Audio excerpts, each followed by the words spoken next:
All right, welcome everyone to episode 55 of the RF Generation Collectorcast. Good to be back, you guys. We missed you. Yeah, it Oh, was kind of sad to do a show all alone last time. Sorry, Bill. Oh, yeah, it all was alone. Well, you know what I mean. I I'm sure do Bill was now. enjoying himself a little bit more with his wife than he was with us, but Yeah, no, I hated to miss the show. It was our 10-year anniversary, and in lieu of going to Europe like we wanted to for our 10-year anniversary, we went to a restaurant and ate outside 30 feet away from any other human. So it was a blast. But no, we did enjoy. We left. My parents have been self-quarantining for a bit because my sister had a baby and they wanted to be able to see her. So we left the kids with my parents and we had a nice little couple of days to ourselves, which was kind of cool. But listened to the show as always, and it was a really good discussion. I was quite proud of both of you. You seem to have learned so much from my previous guidance. well, somebody had to defend the Xbox faithful, so Right. Oh, yeah, speaking of that, I have one quick correction. Let me just check my notes. Yes, Kelsey, in episode 54, you said that the DualShock was a good controller, and it is not. So, quick, just get it out of the way right off the top. But yeah, no, I thought it was a great show. I thought the conversation was really really good. It was what I expect from a couple of smart dudes who have solid opinions and some good discourse, a little back and forth on the types of gamers. You know that because you guys said it. They're really doing different things, and not just Microsoft and Sony, all three of them. Like I've been reading so many stories lately, like the console war is over, but not in the sense that someone has won or lost it. It's just Nobody's competing with each other anymore. yep, Nintendo's doing a thing, Sony's doing a thing, Microsoft doing a thing. Hey, we all got our own parties, and Yeah. I honestly wish them all to be successful. I Yep. really do. Yep. And I think they can be. So, but yeah, great discussion. Thought it was awesome. Um, so thought we'll I'll just jump right back in with kind of like what we're playing, what we've been doing before we kind of get onto the main topic, which is going to be the season of the canceled convention, which is sad, but we have to talk about it because they mean a lot to us. Yeah, it's pour one out for your favorite con. So hopefully we have some good meat on the bone there to get into. So I'll start with a huge surprise. I've been playing Destiny 2. Um, What? for the first time, I completed the Leviathan raid on Prestige difficulty last night. I've completed. This is the raid Is that that the highest originally. difficulty? What? How did they go? Yes. Yeah. So in raids, it's just a normal and Prestige. There are other. And do you feel it would have been more enjoyable on easy though? Well, at least I had the option. So, in other activities like strikes, you do have kind of your standard like there's like adept and then master and then grandmaster. So you do have kind of multiples like that. For raids, typically in D1 there was a normal and a prestige mode where prestige would usually just add like a couple of more mechanics, maybe like one more mechanic per fight that's more punishing, and it was just a way for kind of like the top level guys to be like, okay, how can we push ourselves just a little bit more? And then in Destiny 2, originally they were like, we're not gonna do prestige because we feel like the encounter is designed in a way that if you can pass it, like that's really the test. So not every raid has a prestige mode, but it was the only achievement in the game I didn't have. I'm not really an achievement hunter. I used to be. I used to think they were cool and just watching the number go up. And if you love that, that's awesome. It's just not something I go after anymore. But every summer, Destiny does this thing called Moments of Triumph, where they kind of give you a reason, excuse or a reason to go back and play some old content. Um, and they kind of give you like a checklist, like, do all these old things and get this score or kill this many bad guys or do this stuff.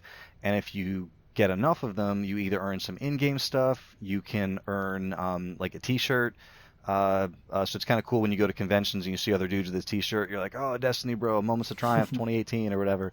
Um, And then now that the game has in-game titles, you can also have your little, moments of triumph, bro title, like kind of hovering over your head. So somebody's like, "Oh, it's Bill. He's cool. He beat Prestige." So yeah, so we jumped in the LFG with some clan guys and we got it done. So it was cool. It took longer than we expected. That was we started at like 9:30, 9:45. We were done at like 1 in the morning. Whoa. 1:15. Jeez. So yeah. And that's the way raids are. Like if you're with like a crazy good, the best teams, like they can speed run these things in, like 20, 30, 40 minutes depending on, how crazy they want to get. But raids are typically like a, 2 to 3 hour on the high difficulty. Again, it really depends on the player, but I'm happy with that time. We had fun. We had a good time with that. And then I just wanted to mention that the kids are playing Piku Niku. You guys familiar with this game? My girls have played that one quite a bit too. Yep, they like it. It's a good one. I am not surprised, Game Pass, Chris. If it says Game Pass and the kids say, "Ooh, that looks interesting," download. Exactly. So so a couple of reasons, and you guys talked about it very smartly on the episode 54. Is people aren't going out as much, so we're not at Target looking at game boxes, like we're sitting in front of the TV and I pull up games and then there is the game store, but it's like, well, I have Game Pass, so let's just look at Game Pass. And then we pull up Game Pass and we say, what's new, what's popular, show me everything. And we just kind of go right down the list. And I know you're not supposed to judge a book by its cover, but my kids look at covers and they're like, that. Sure, yeah. I would like to play that. So we gotten a handful. We got Piku Niku is one they chose. We got a couple. The Kingdom Hearts, like the 7 previous Kingdom Hearts games, just got like the 1.5 and the 2.8 like collections that have been on Sony platforms for forever have now come to Xbox. So those are in there. Some Final Fantasies. But this Piku Niku game is just this really cute, simple little 2D, platformy, very light puzzle solving. Kind of humorous, there's some reading in it, so it helps if either they're learning to read or you can, read with them. Actually pretty funny when you read some of the dialogue. The final boss fight is hilarious. and the music is great. So it's one of these things kind of like Outer Wilds where like they'll get into it and they'll play a bit and like, "Oh, Daddy, help me with this," or "Daddy, read me this." And then we're out in the car and they're like, "Daddy, put on Spotify." And then they're like, "Let me listen to Piku Niku." And like for some games, they're like, "I want to hear Super Mario, this or that." And I'm like, "Oh, buddy, I don't think it's gonna be on there." The entire Piku Niku soundtrack's on Spotify, so lucky us. So, but yeah, Piku Niku is great. And if whether or not if you have Game Pass, give it a shot because it's included. If not, just like take a look at the trailers. Just nice, like bright, colorful, kind of very, very high contrast. I don't know how else to describe it quickly, Chris. It's like goofy kind of controls, but fun, right? So it's kind of like that, especially like the girls thought it was the funniest things. Like you get the little, things you can wear, right, on Piku Niku, and something you have to use to solve puzzles and things. But did your kids find the arms? Yes. Oh, so when they found the arms, like the arms just flail. They have no purpose at all. Yep. And it's almost like Kelsey. It's like your kitty backpack in Saints Row. Yeah. Yep. And then there's a co-op mode where like you can have 2 Piku Nikus like connected with like a tether, and I'm telling you, like we heard like screaming laughter coming from that room that we thought like someone must be getting hurt in there, and then we go in there and they're just rolling on the floor laughing at how like just silly and hilarious this because they're just flailing and flying around the screen.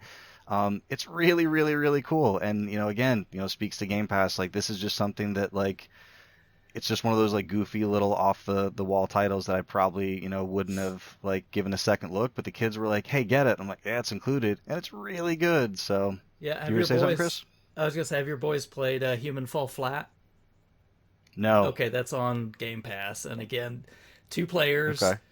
Yep. Wonky kind of like the way the game works is you have to solve puzzles, but to do that you have to like control the arms on this person, and they're just like like these floppy things that you have to like grab on with and stuff, and they'll have a ton of fun with it. So it's crazy the things that like I wouldn't think they'd be into, but like now that I've seen the way they are with this, I'm like, okay, like now I'm kind of like I'll be able to tell, like I'm on the lookout, like oh they would just think that's the most hilarious thing. Yeah, so check that out, and if yep. I think some of your boys probably old enough to do some reading. There's Wander Song, which is kind of a fun little musical base, not too tricky, but if they could do some reading, they probably gotcha. It's not two-player, but. Well, it's funny because like my older son is in kindergarten or finished kindergarten, going into first grade, and he'll ask me to spell things for him in Minecraft. Like, oh, Daddy, can you spell? Because he just figured out from a YouTube channel command blocks in Minecraft, which if you're not familiar is just a way for you to send console commands to the console with an item. And I didn't know about this, so he's like, Dad, you got to do it on the computer because you can't do it on the Xbox. That's what the guy in the YouTube video said. So today he's like, I need you to spell Witherstorm. So I'm like, on the floor with our 9-month-old, and I'm like, okay, like just like in school, what? So he's typing Witherstorm, and he's like, so he's right at the point where he's like starting to like, read and use, phonetics in game. So yeah, I'll add that one to the list for sure. So Pikuniku, and the last one I'll mention that we just fired up on a whim tonight, just kind of like running through the Game Pass games. I loved Guacamelee, the first one, and then I forget exactly what they called it, Super Turbo Championship, when it was like the special edition that came to the next generation consoles and probably PC as well. I didn't play that one. I don't know if stuff was added or if it was just kind of up-resed or whatever. I only played that one. Yeah. Oh, okay. So yeah, this one's been on my list for a while. So we just started it tonight, and it is. I don't know what took me so long because like some games kind of start slow. Like one of my favorite games of all time, Darksiders 1, has one of the worst first like 15-20 minute segments of any game, and then it actually becomes what it is, and it's like insane to me that they would keep that 15-20 minutes in. It's so bad. And but like this game, Guacamelee 2, like right away, it's like exactly what it is, and you'll know if you like it. The humor is there, the gameplay is there. It's fantastic, and not to spoil it because it's really, really, really funny and well done. But there's a multiverse, and since it's in Mexico with like luchadors and that kind of like art style, it's the Mexiverse. So it starts off with like the luchador from the first game, Juan, who is the chosen Juan, and there's like different like realities that he has to go between, and as he goes from like the reality that he's in now to like the reality that you play the game in, they kind of make some wrong turns along the way, and they get in some ones that aren't really where you're supposed to be, and they're like paying tribute to other games of that kind of like ilk that they love. And I would love to tell you what games they are, but I would love for you to go experience it because it's such a cool thing when you jump, and it's like because you're in that other game. You're like it's like your Xbox switched to that game, and you're like, oh, they are the best, and then like it happens again, and you're like, they are still the best, and then the game happens. So just wanted to mention that real quick. But Guacamelee, if you haven't played the first one, awesome. It's available on pretty much everything. And then Guacamelee 2 is on Game Pass, and I'm sure PC and Sony as well. But yeah, so that's kind of my rundown of my play-in and my kind of just the recent stuff. So Kelsey, I know that you're still going after that NES library. I wonder if there's any progress on that front or what else you've been working on? Yeah, I had a couple of my own moments of triumph this last week. Love it. So I beat a few games. I beat Kung Fu Heroes. I beat The Last Starfighter. I beat Rollerball, Duck Hunt, To the Earth, Battleship, and Side Pocket just this morning. And you slept when? He gets paid to sleep when I die. That's awesome, man. Congratulations. Out of those, I specifically want to call it Last Starfighter, To the Earth, and Side Pocket are all incredibly challenging. Last Starfighter is one I gave up on a couple years ago, and I'm like, I got to come back to this now. And I had to pause buffer a lot. Like, it really abused that to get through that game. It was so rough. The only other game I've had to do that with was Arkanoid. Not the most satisfying way to beat a game, but do whatever it takes as long as it's all, legit, no game genies or anything like that. It's all stuff that they gave you, all tools the developers gave you to use. So weaseled my way through Last Starfighter, which I'm pretty happy about. To the Earth is one I never hear people talk about. It's a light gun game. There's only 4 stages, and the first 3 stages are not too bad. I think most people that have put 20 minutes into a light gun game could probably get to the 4th stage. And then the ships are so fast and they're shooting missiles at you, and you literally don't have enough time to shoot the missile and the ships. You got to take your choice if you're going to take a hit or if you're going to kill a ship so it doesn't shoot more missiles at you. You lose health if you are inaccurate with your shots too, so you have to make sure they all count. It's just insane how much stuff they throw at you in that game. So that took a few days of practice to learn the enemy patterns and stuff, and I was having trouble doing long sessions like I can with other games because holding your arms in front of you with the light gun, your shoulders just get tired after 20 minutes. So trying to do like a 3-4 hour practice session's hard. So I unhooked my TV, moved it onto the floor, tilted it upward at me so I could sit off the chair and shoot like straight down at an angle at it, and then I could play for a long time. So I got to practice a lot more like that, and I was then able to beat it in a couple days. Big brain. I had to figure something out because I'm like I have time. I want to keep playing. I just physically can't keep playing as long as I need to. So I did that. Now my TV's back up high. And then Side Pocket is this game I thought I'd be done in like 2 hours, and there's only 4 tables. You've got to get a certain amount of score on each table, and the first 2 aren't too bad, and then you got to get a pretty high score for the last 2 tables. And then after you get that score, they make you do one challenge shot, which is just like, it's got some balls set up in a ridiculous pattern, and you've got to figure out how to sink them all in one shot. And you only have one chance at those. And really early on when I was playing, I got to the very last level, got the score, so I got that challenge shot, and I failed it. And I was like, oh, well, that only took 2 hours to get there. I can do that again real quick now. And it took me like 5 days to get back, to get another shot at it. And I was so stressed that I was going to miss that shot again. And it was going to take me another week to get back there. But I got it on my second shot, and it felt so good to beat this dumb pool game on the NES that I'd spent like almost a week on. I saw that tweet, and I was like, oh. Yeah, felt great. So that one's done. It wasn't a bad game. It's just the single player mode's pretty rough. Is it the Dark Souls of billiards games, or? No, that's Championship Pool. That is the Dark Souls, because there's randomness to your shots in that game. So you can have everything lined up perfectly, and just you have like a 1 in 10 chance it's going to fly off to the side where you don't want it. Oh no. Yeah. And I think it was Chris in the last show that said the randomness is what drives you nuts. Like, give me the gameplay, give me predictability, and let me know. And I'm the same way. Like, it made me think of the way I feel about tabletop games. I understand that there can be some element of randomness, especially if it's something that you can control. Like if you can increase your odds one way or the other by use of items or any other mechanics. But yeah, I can't stand when you do everything correct. It's like I died, and it's the developers like, yeah, what are you gonna do? Totally agree. Mm-hmm. And then I played a little bit of Yoshi's Crafted World with my daughter again. Since we beat it, I think she kind of thought we were done. Like, we can't play this anymore. We saw the credits. But then she just asked me out of the blue. She's like, we want to go play more Yoshi. I want to catch some Poochies. So we did a couple more Yoshi sessions, which is really nice. And I played through a little bit more Undertale with my son. And he loves that game so much, and I do not understand it at all. I've seen 3 different endings now, and I don't get why people love this game like they do. But he loves it, so I'm really happy. Yeah, I don't. Cool. I'm glad the Undertale phase is over, because that was the same thing. I was like, the sequel comes out, it's going to be all over again. Maybe she's grown out of that. I don't know. Yeah.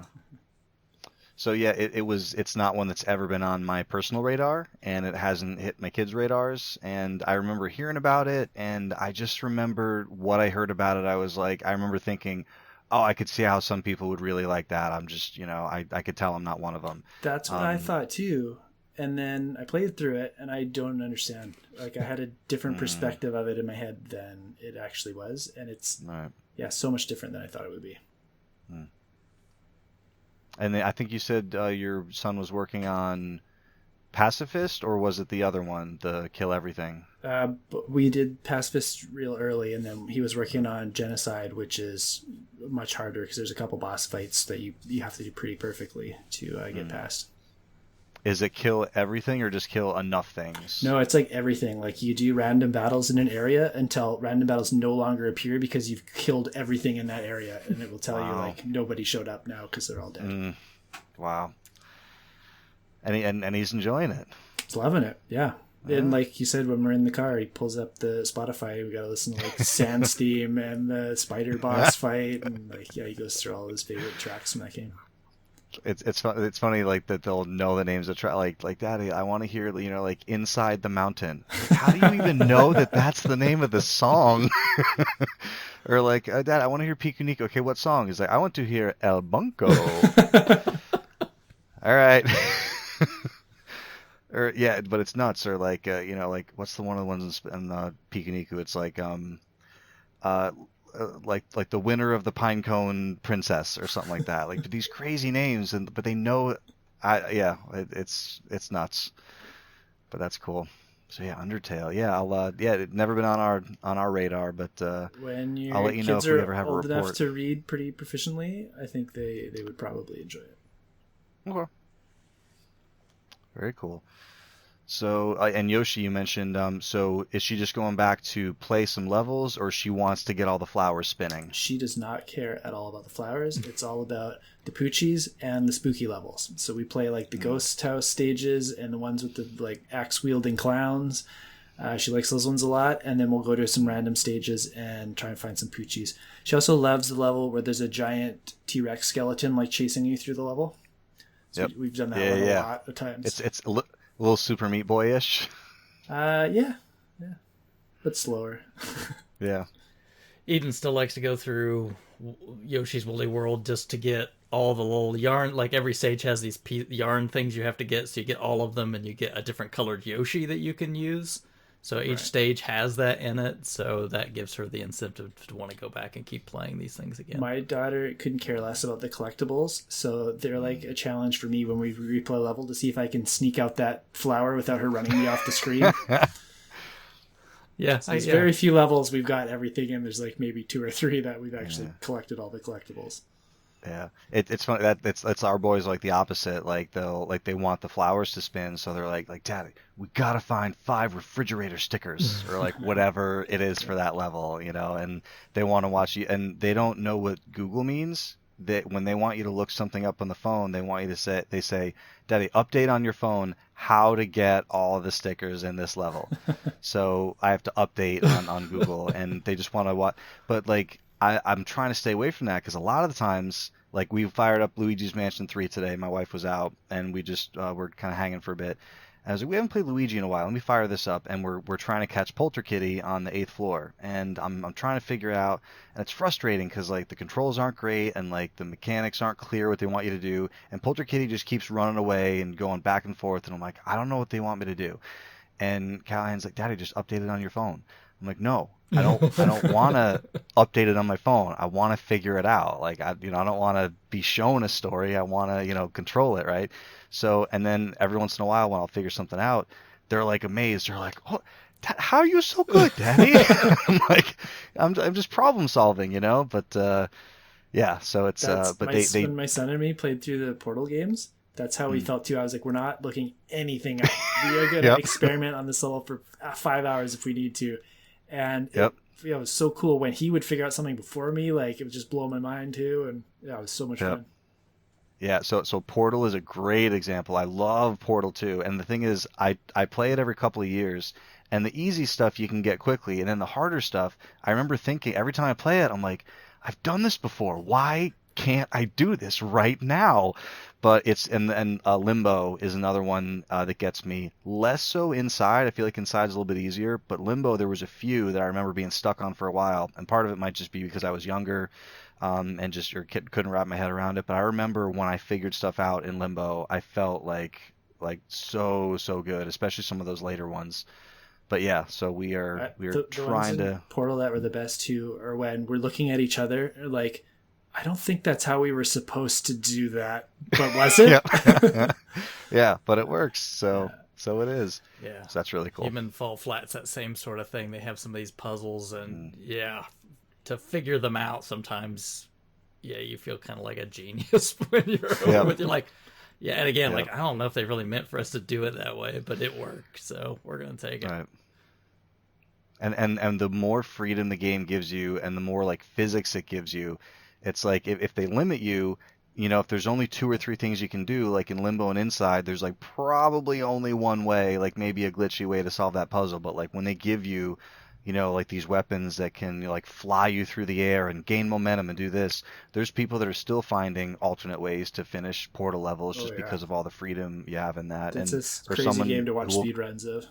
oh yeah, and then but it's also so fast, and they're changing the portals so quickly. There's someone that I follow on TikTok that she'll do these like levels, and people are like, "Wait a minute, I've watched this 30 times. I still don't understand what you're doing." And she like whiteboards it and explains, "Well, I do this, and I go here, and I go here, and I'm supposed to do this, but if I shoot it there, then I get the extra speed from that." And you're like, yeah, that checks out. It's amazing. So, but yeah, the more freedom and more physics they give you, you can get away with figuring out crazy stuff like that. So, all right. So, anything else for you on the gameplay in front, Kel? That wasn't enough. No, that was. We want more I just side didn't want to cut you off. Like 10 hours of Battleship this week. That was plenty. I just didn't want to. I just didn't want to cut you off if you had any other like you play any Vita games or. No. I want to get that Papers, Please on Vita, but it's sold out quicker than any Vita title. So I might have to try and get it aftermarket, which it's a lower print run than normal too because they don't produce cartridges anymore. So they had like a batch of Vita cartridges left over at the bit of run. So it's going to be rough to get down the road too. I didn't know that. All right, well, yeah, so good luck to you. So moving on to Chris. What has been happening in your game box? Well, I was just going to mention, too, I just popped in my mind. If you like Guacamelee, like that, I would say, and Kelsey played this one, too, check out Hollow Knight when you get a second. I think it's probably still on Game Pass. So it is. The Void whatever edition it's called. I own it on the Switch when it was on sale a while back. Really cool. More difficult than I would like, especially on some of these boss fights that you have to go back and it's kind of like, like you lose your stuff and then you got to like regain it when you get there. Satisfying. The color palette is definitely, kind of brings you down a little bit into that, those grays and the blues. Upbeat, yeah. Right. But from what I played of it, I liked a lot. I wasn't able to stick with it, but I did like what I played of it. Yeah, until I got to that boss fight that I couldn't figure out. I'm more lukewarm on it than Chris was. It reminds me of in Guacamelee, at least when I played Super Turbo, edition, they had these, you could beat the game, right? And Bill, you probably know, you could beat the game, but they had like these orbs. So if you wanted to get like the good ending, you had to get these orbs and you had to get them all. And getting those orbs was super tough. I mean, it would take you maybe an hour or two sometimes to finally work your way through all of these situations. And that's kind of the challenge level I think of when I think of like Hollow Knight. So if you liked getting all those orbs in the first Guacamelee, then you'll probably like Hollow Knight. If you thought that was a bit too much and you didn't want to fool with that, then yeah, it probably is not your thing. Because it definitely demands full mastery of all the skills. Yeah, I don't remember the name of the boss, but I remember it was like a pot, and it was like going through the room, and there was things, kind of like, and I again, I didn't want to look it up on the phone or anything, so I was just trying to figure it out by doing. But a game like this punishes you for doing that because like whatever you have on you, you lose. So I remember like getting pretty far in this fight and wanting to keep going with it, but I felt like the exploration had gotten a bit stale to the point where like in a Metroid or classic Metroidvania game where you're just earning a new ability or a new traversal method or a new transmog that you can change into. I remember just thinking in other ones of those games, or even like Axiom Verge, like ooh, I have an idea of where I can go now. Like I don't remember feeling that in Hollow Knight as much as just okay, I guess I'll try to go over here and see if I can survive long enough to get to a save point type deal. I'm going to guess you probably didn't get far enough into it then, because it has a lot of that. You're like, how can I get there? And then later on, you get the whole like, oh, okay, I can go back and do the thing now. Yeah, I'll fire it up and I'll shoot you a picture of my map, and you'll be like, oh, you're 14 minutes into it.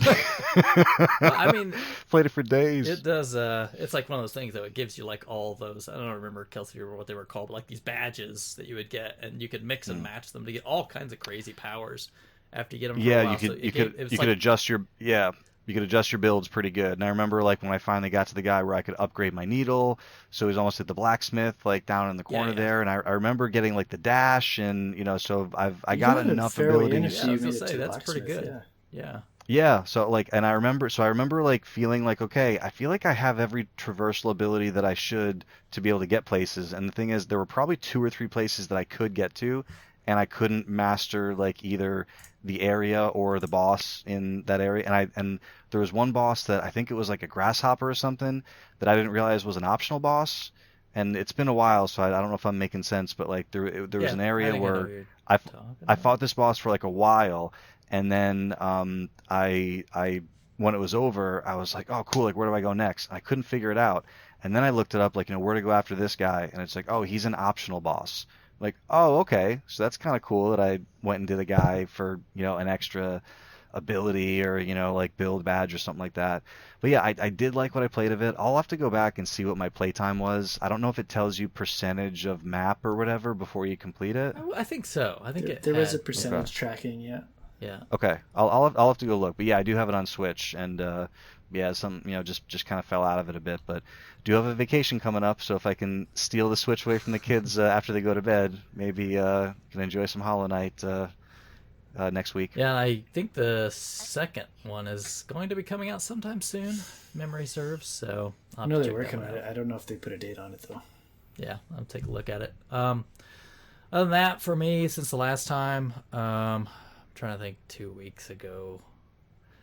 I think the last show I had the Neo Geo in. Does that sound right? Okay. Yeah, Yeah, you just did. got it. So I did a Unibios install on that, and that's some delicate work on there. There's some very delicate traces that you have to be really kind of careful with the heat and everything that you're using. So I took it really slow and took my time getting the BIOS out, and then dropped a socket in it and dropped the Unibios in it, and it came together really well. So excited to do that, because then you can play everything. You can choose your setup from anything that's available. So you can pick your region. Is it your console going to behave as a US, a European, a Japanese console?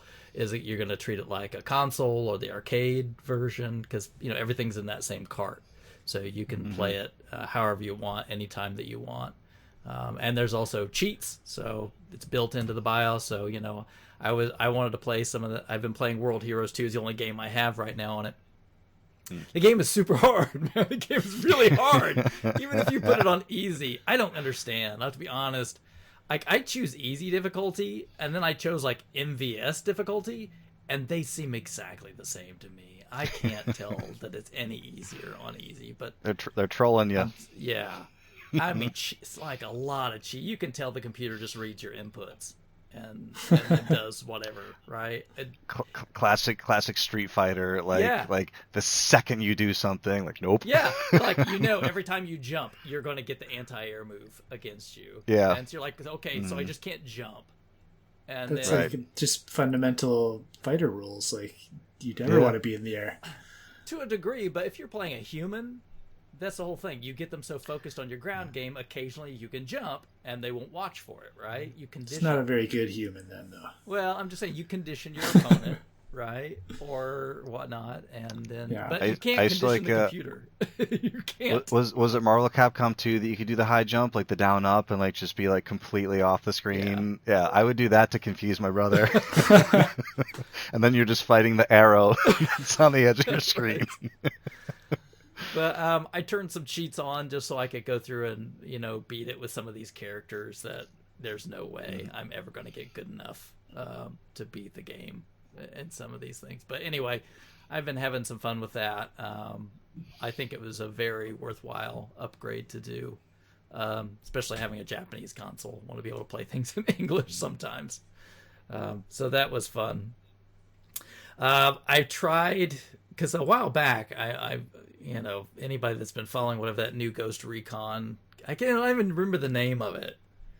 Breakpoint. Okay, Breakpoint. I just Yep. like Wildlands. I could remember. I enjoyed Wildlands. Yeah. I played it a lot. I enjoy Wildlands too. Yeah, I actually really wanted to get it on PC, but the two big things stopping me were there's no cross save, and I'm not starting that game again, And the other thing is that like for like however old it is, it's still like $50 on PC. Like I don't get because it. it's still good.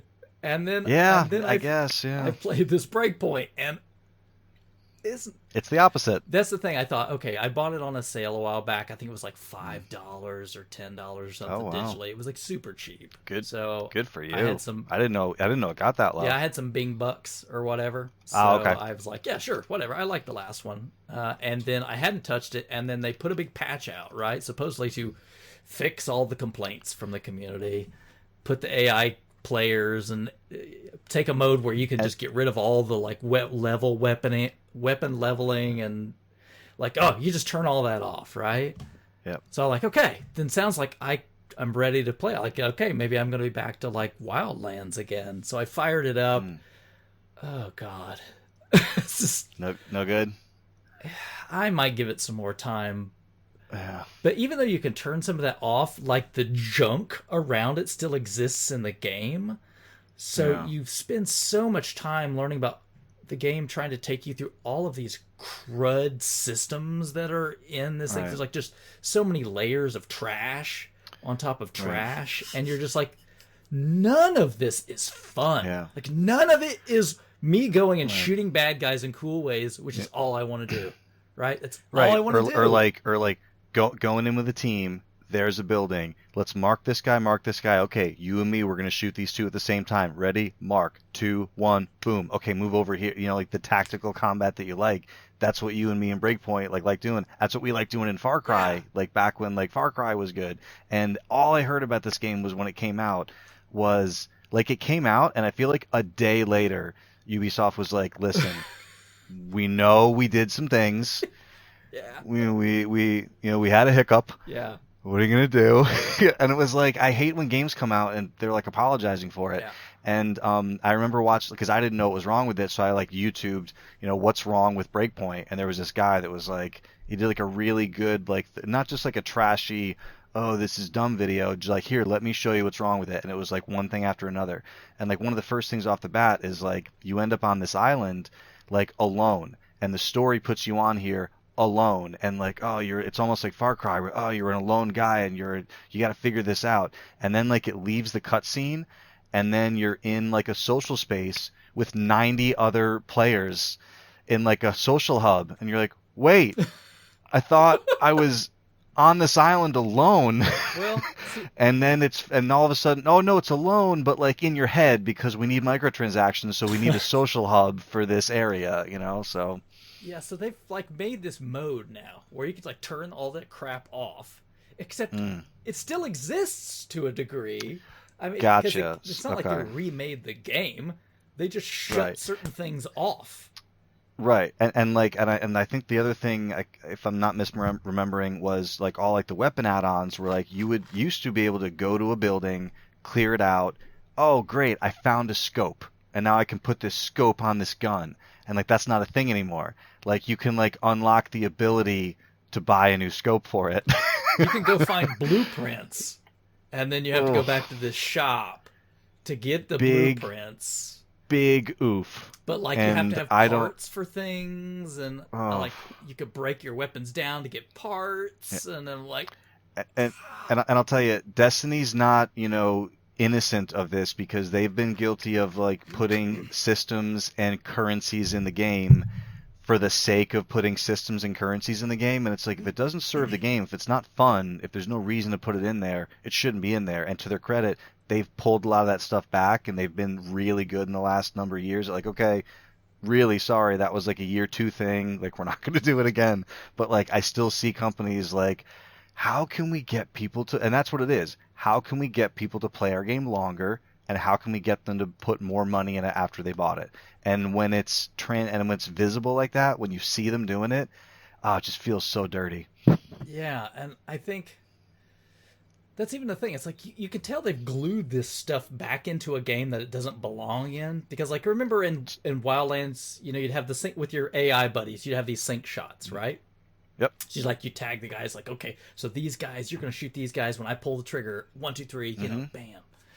Well, it still does that, but like in the last game, your guys like they were like, oh, getting into position, and like, oh no, I can't get the shot or whatever, right? Like they physically couldn't get to the place or whatever. Like that kind of just doesn't happen now, so they can just magically shoot guys from like wherever. So it doesn't even matter. You're just going bink bink bink dead, bink bink wait till it recharges, bink bink bink dead. Okay, wait till it recharges, bink bink bink dead, and it's just and that's what I didn't like about another completely accidental mention here. Another Ubisoft game. It was one of the Assassin's Creed games. And I think they've been doing this since Assassin's Creed 2, where like you're gathering your like weird assassin army in the background, whether it's like on the iPhone app or just like sending people on missions. And it's almost like in Civ, like you send like envoys and people out, and then spies, and eventually they come back, and it's like, okay, we got you like 4 experience points in this area or whatever. So I don't think Assassin's that Creed was in 2. I've only played 1 and 2. I don't remember that. Then maybe it was Brotherhood. But Brotherhood was the next one after 2? Yeah. I'll have to look it up, and someone will tell me which one it was. But there was a thing that you could do that then, like, once you had these guys, you could just, like, hit the up on the D-pad, and it would, like, call on, like, some of these assassin brotherhoods. So, like, you could be in a big fight and just hit up on the D-pad, and all of a sudden, like, 9 dudes would fall out of the sky and, like, kill 9 bad guys. And it was like your get out of jail free card, and there was like a refresh timer on it.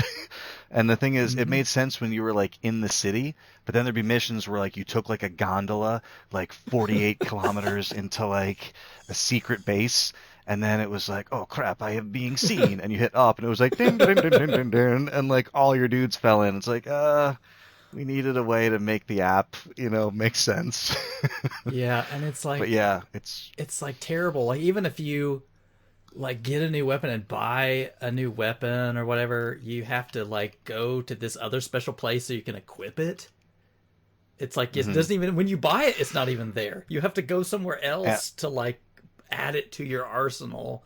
And like if you find a weapon, of course, you can't just get it then. It's like, oh, if you let go of this weapon, you don't have the blueprint, you can't use it anymore. Can I just put it in a box? Isn't there a box I can just put this in?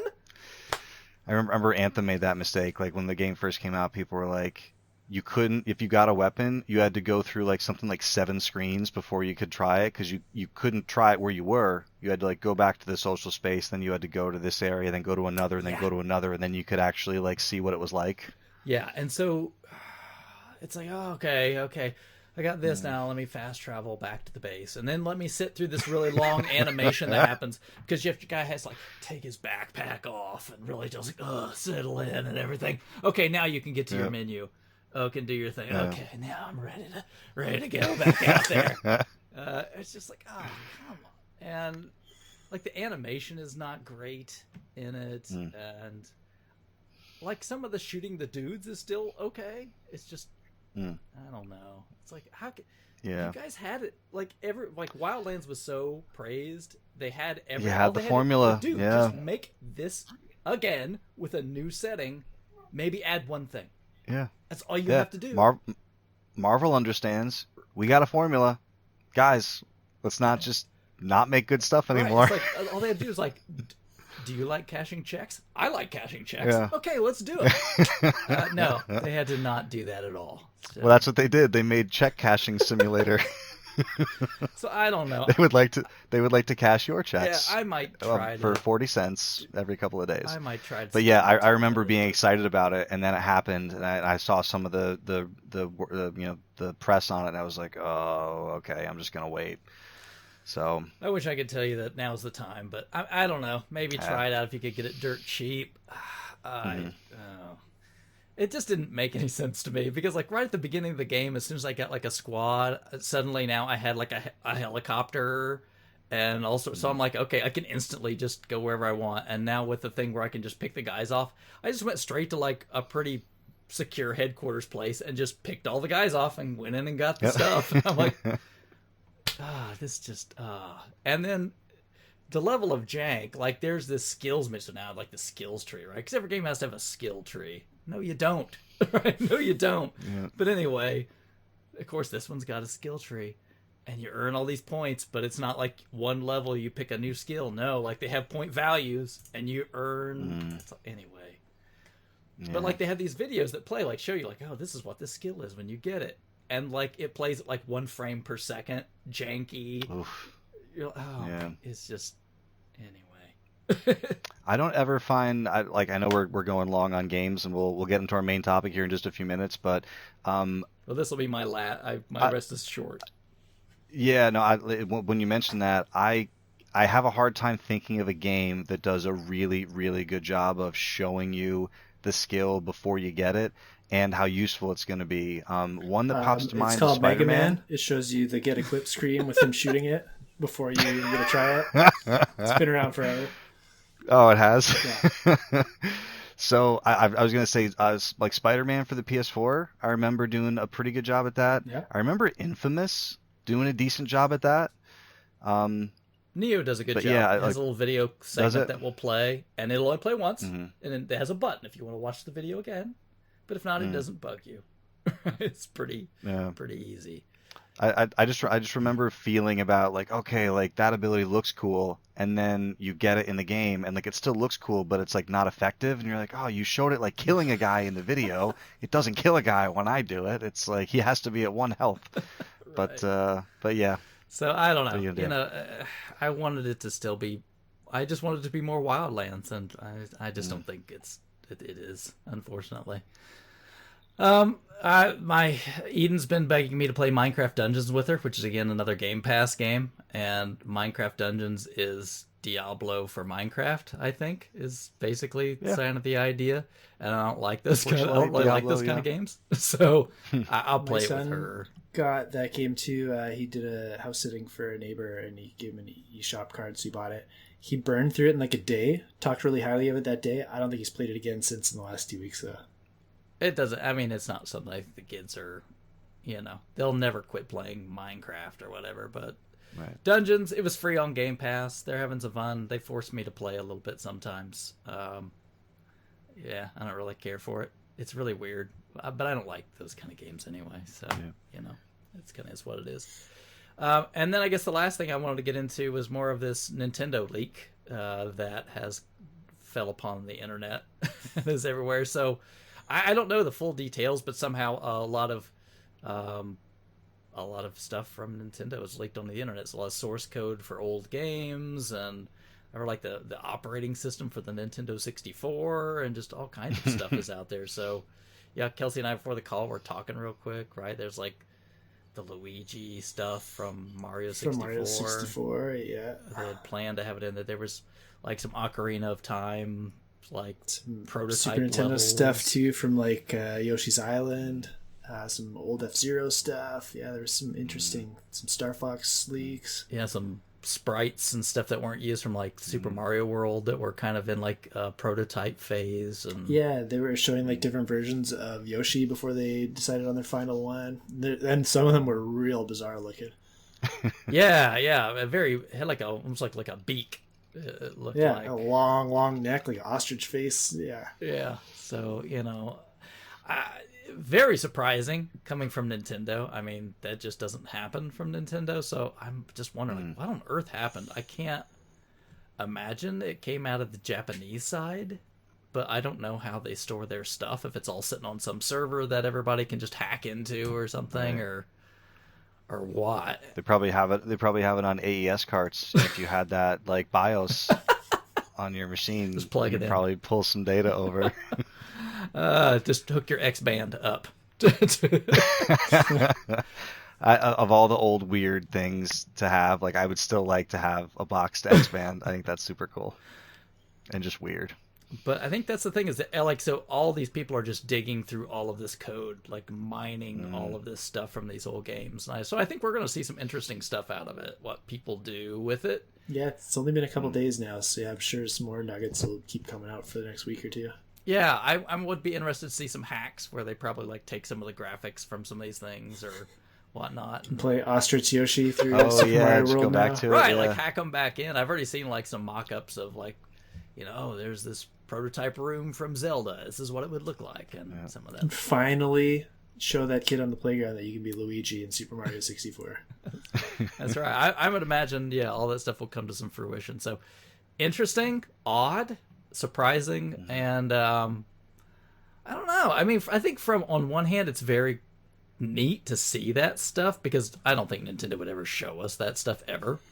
No, it's super, bizarre, specifically because it's Nintendo, because that stuff would have never come out. Yeah, the kind of behind the scenes things that just does not happen.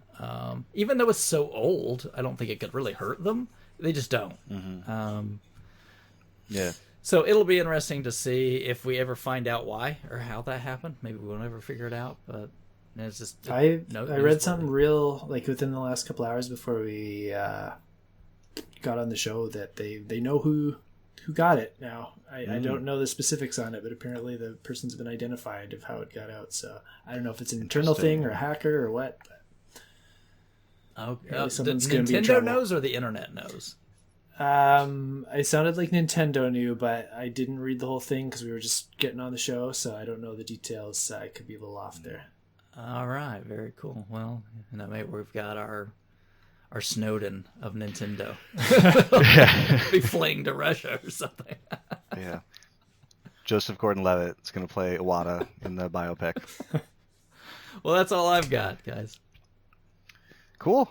So like I said, we went a little bit long, but a little bit of catch up, a lot of gaming, so that's all good stuff. So we thought we might have some time for Kelsey to talk about his Lego NES set, but we're going to have to push that until the next show. We'll just do a whole show on it next time. When it will be out at retail. By the time the next show is out, I think it comes out the 1st or 2nd or something like that. So yeah, we will talk about that. So let's just move on to the main topic here. So we decided to do a show, as much as it's, annoying just to talk about things related to COVID and the pandemic and everything like that. But we wanted to bring attention to what I called the season of the canceled con. As some of you know, I was one of the founding organizers of Retro World Expo, which has been held in Connecticut every year since 2015. I left the show in the capable hands of Chris Crone and Lance Cortez, who continue to do an outstanding job with Retro World Expo. They made the difficult but correct decision to cancel the show this year. It's in Hartford, Connecticut. It pulls, regularly thousands of people. Whether they would have seen the same attendance this year versus previous years, just because of the conditions, is unknown. But it was the right decision. And they aren't the only ones. In my very small list here, we've got Retro World Expo 2020 canceled, E3 canceled, PAX Prime, also known as PAX West, canceled, PAX Australia canceled, San Diego Comic-Con, the big guy, canceled, Long Island Retro Expo, some friends of ours, kind of like a regional show around here, canceled. Retro Game Con up in upstate New York canceled. A Video Game Con in New Jersey canceled. Too Many Games, a big regional one in New Jersey, canceled. And then many, many others. When you think about just, the shows that are just kind of regional, everyone's got shows near them. To give you a quick correction too, some of those aren't canceled. They're like, they moved them online now. They're trying something different to replace them too. Right. So I should clarify, like the physical gathering of people has been E3 put off. Canceled, and there's other outlets to pick those up, but some of them, like San Diego Comic-Con and stuff, like they still sell vendor space for online shops to like promote their stuff, and they're still doing panels through some different outlets and through their own stuff. So it's really, really weird right now. Yeah, which we'll get to. So yeah, so when I say canceled, I mean, you can't buy a badge and go, like be physically at a place. But to your point, I'm going to get to this in some of my future notes here. Mondo, which they're the merchandise. I don't know how you say it, but I think it's the same company for the Alamo Drafthouse movie theaters. Mondo is like the merchandise portion of that company. They always have awesome screen printed movie posters. They do enamel pins. They do vinyl for movie soundtracks, video games. Last year at San Diego Comic-Con, they had a exclusive Metal Gear Solid variant for a vinyl record soundtrack, and they had the Blade Runner 2049 soundtrack variant. So Mondo, as a vinyl guy who likes movie and video game stuff, I was really looking forward to what Mondo was going to be doing, and it's just one of those things where I was happy that it went online because now I don't have to be there to grab those things. I could buy them online, but then I was unhappy because there's nothing that I specifically wanted to buy. It was one of those, one of those, unfortunate coincidences. But yeah, and then we have, I just have a short list of shows here that are just kind of ones that are on my personal radar that are still kind of up in the air / unknowns. PAX Unplugged, which is a tabletop gaming show, obviously the big one being Gen Con in your neck of the woods, Chris, but PAX Unplugged, which is in the Philadelphia area, which is scheduled for November 20th to 22nd, hasn't been canceled yet, but every other PAX show this year has so far. MagFest, which is a huge one, tens of thousands of people descending onto, it's not DC, it's just outside of DC, Fairfax Station, if I remember correctly, January 21st to 24th, which, if you asked me 2-3 months ago, it's like, yeah, like that probably seems like a safe bet, and like now, a few months later, it's like nothing's a safe bet, like even stuff that far out. And then you have PAX East, my personal favorite show, which happens in Boston, usually in late March, early April. And same thing, like back in March, you would think, okay, even if things get out of control, we should be okay by then. But nothing is, known at this point, like one way or the other. So I just wanted to take a few minutes to start off by talking about what these shows mean to us personally, why we attend them, people we've met, experiences we've had, why we look forward to them. Sometimes we plan our vacations around them. And I just wanted to kind of start off with that, and then we'll kind of go into, where we go from now, into the foreseeable future with these shows kind of being off the table, like in the form we're used to seeing them. So I just have I didn't want to ramble too much, so I have a quick little write-up for my piece that I'll just read off real quick. So when I was trying to write down memories for conventions, I started off with, where do I begin? So many shows, so many memories. For those of you watching on YouTube, little benefit of the video show, these come through on the camera at all. My collection of... You were just totally disappeared. Nope, there they go. They completely disappeared. I'm glad I brought these all over. So I have dozens of badges, lanyards, things from shows that I've been to, from an organizer, guest, vendor, but most often a regular attendee.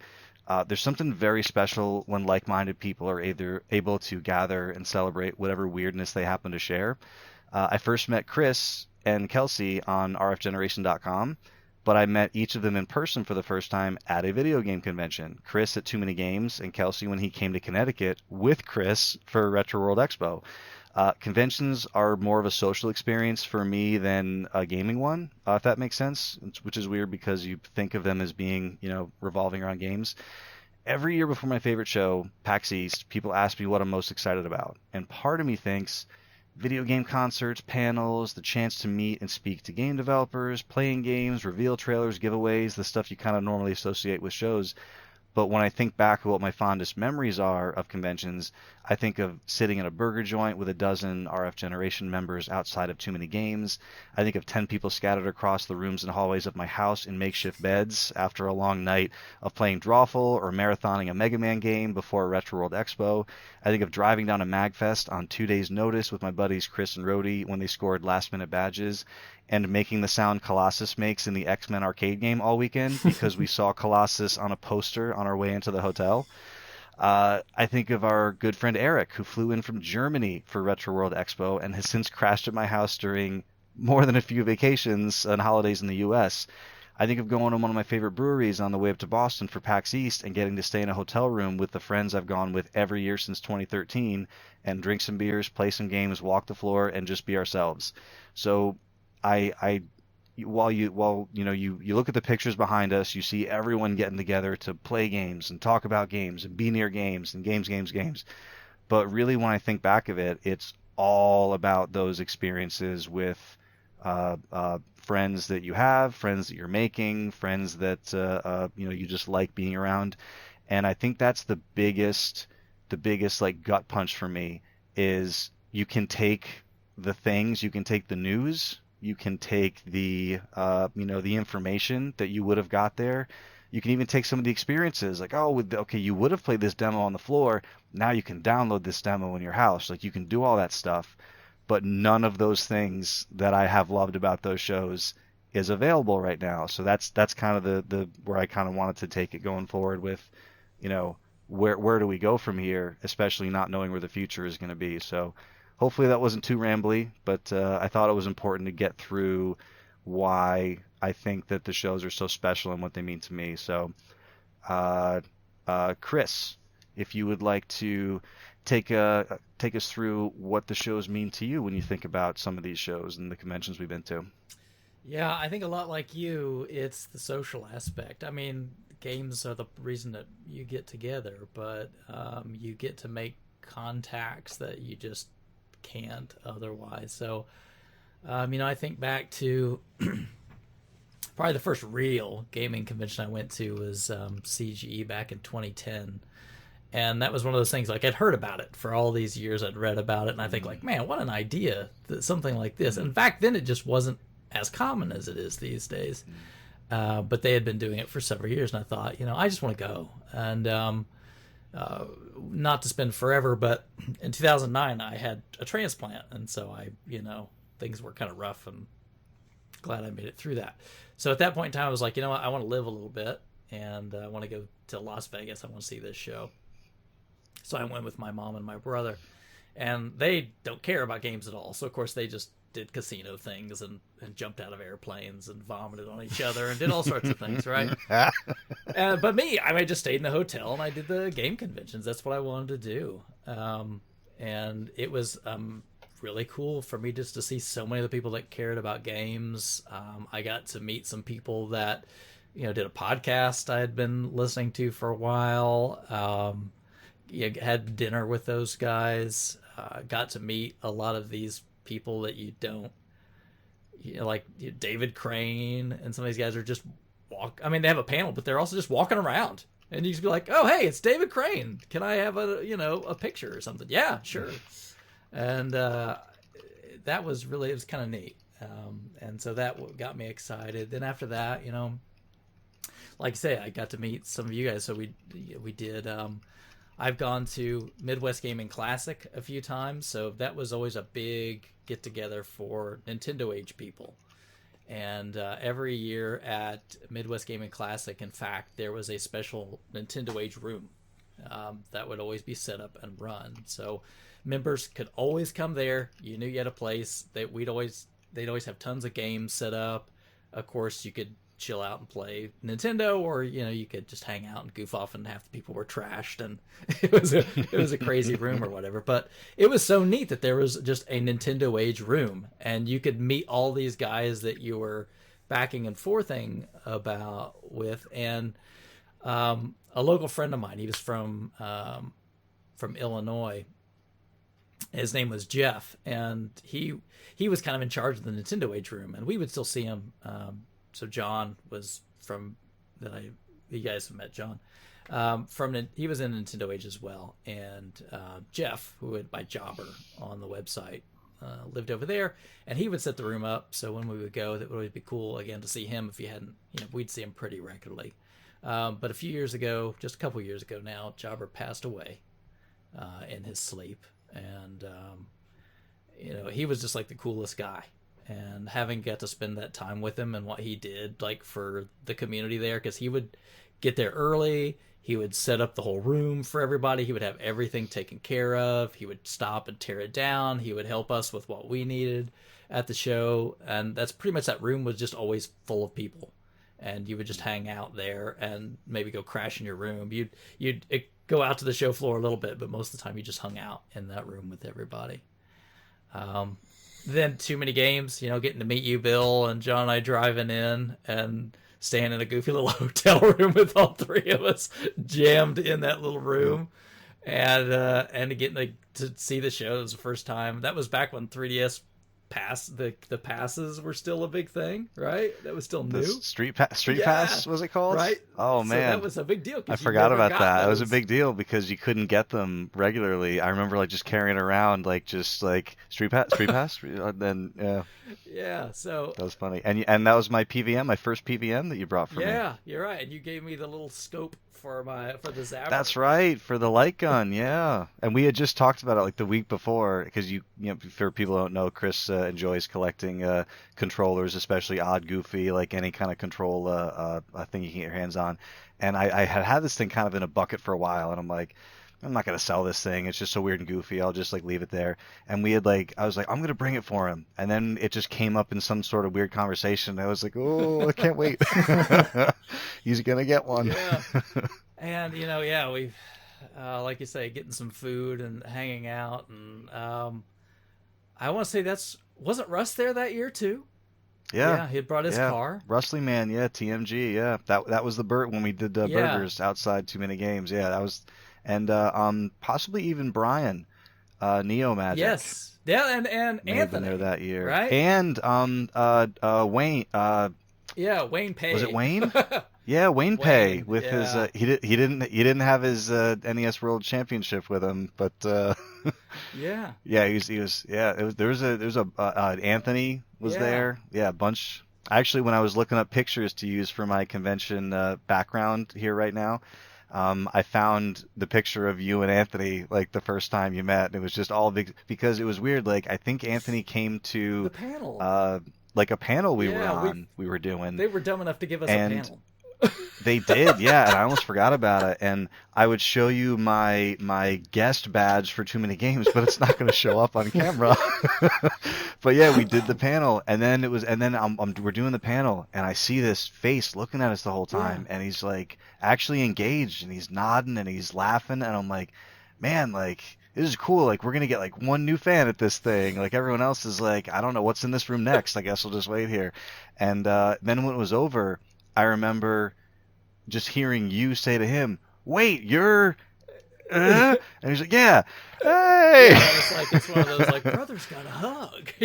Yeah, it really was. And the picture of just all smiles, like the first time you saw each other, I'll send it to you. It's really good. But yeah, that's it really is crazy how many people were there that first year. Yeah. And then after that, well, Retro World started up, and Mm. so I went to that for 3 years. I think I missed last year, with stuff going on between jobs and all the crazy stuff that happened. And I had planned this year that Adam was going to drive out, and maybe Josh was going to drive with him, and they were going to come here, and then we would all go together, and then Right. Yeah, craziness. yeah. Rich pinged me. He was like, "Yeah, I'm good. We'll be, I had the room booked, and I said, hey, whoever wants to be in the room, and Rich is like, I got you. So yeah, we had a decent little group, and like we had a few people that were like, I'm leaning towards it. Let's just wait and see. And then I think when it got canceled, I think everyone who was on the fence was happy that they didn't have to make an excuse or like disappoint anybody. But yeah, I feel like we're we're kind of on similar wavelengths as far as like the way we look back at these things. Like you kind of think of it as one thing going in, and then you look back on it and you're like, man, it was just so like it's almost like the show was just like the backdrop, Well, yeah, because right? It wasn't like the focus. well, I'm trying to think. It was Will and Pam. Well, we met them through the show, and then Tom. Yep. You know. I actually met them. I met them for the first time at that Magfest that I mentioned yeah, earlier, yeah. the one that I went down with Chris. They had gone down, and I feel so bad. Like I hope Pam doesn't get mad at me for saying this, but when we met, she was really, really tired, Oh. Yeah. like really tired, and Will was not. So we're in the arcade and we're walking through, and she was like, I'm really sorry, like I'm just gonna go back to the room and take a nap. And Will's like, no, why don't you play a game with us? And Oh. she's, no, I'm really tired. And so we ended up walking by a Battletoads, and we played Battletoads like completely all the way wow. through. Okay. And I kept and Will's like, yeah, this is awesome. And I kept looking at him. I was like, like, you think you're gonna be all right? She was just. I felt so bad that she was so tired. But yeah, Pam was great. She came to Retro World Expo with Will. We see them at any show in the Northeast because them being in just in Canada, up in the Toronto area.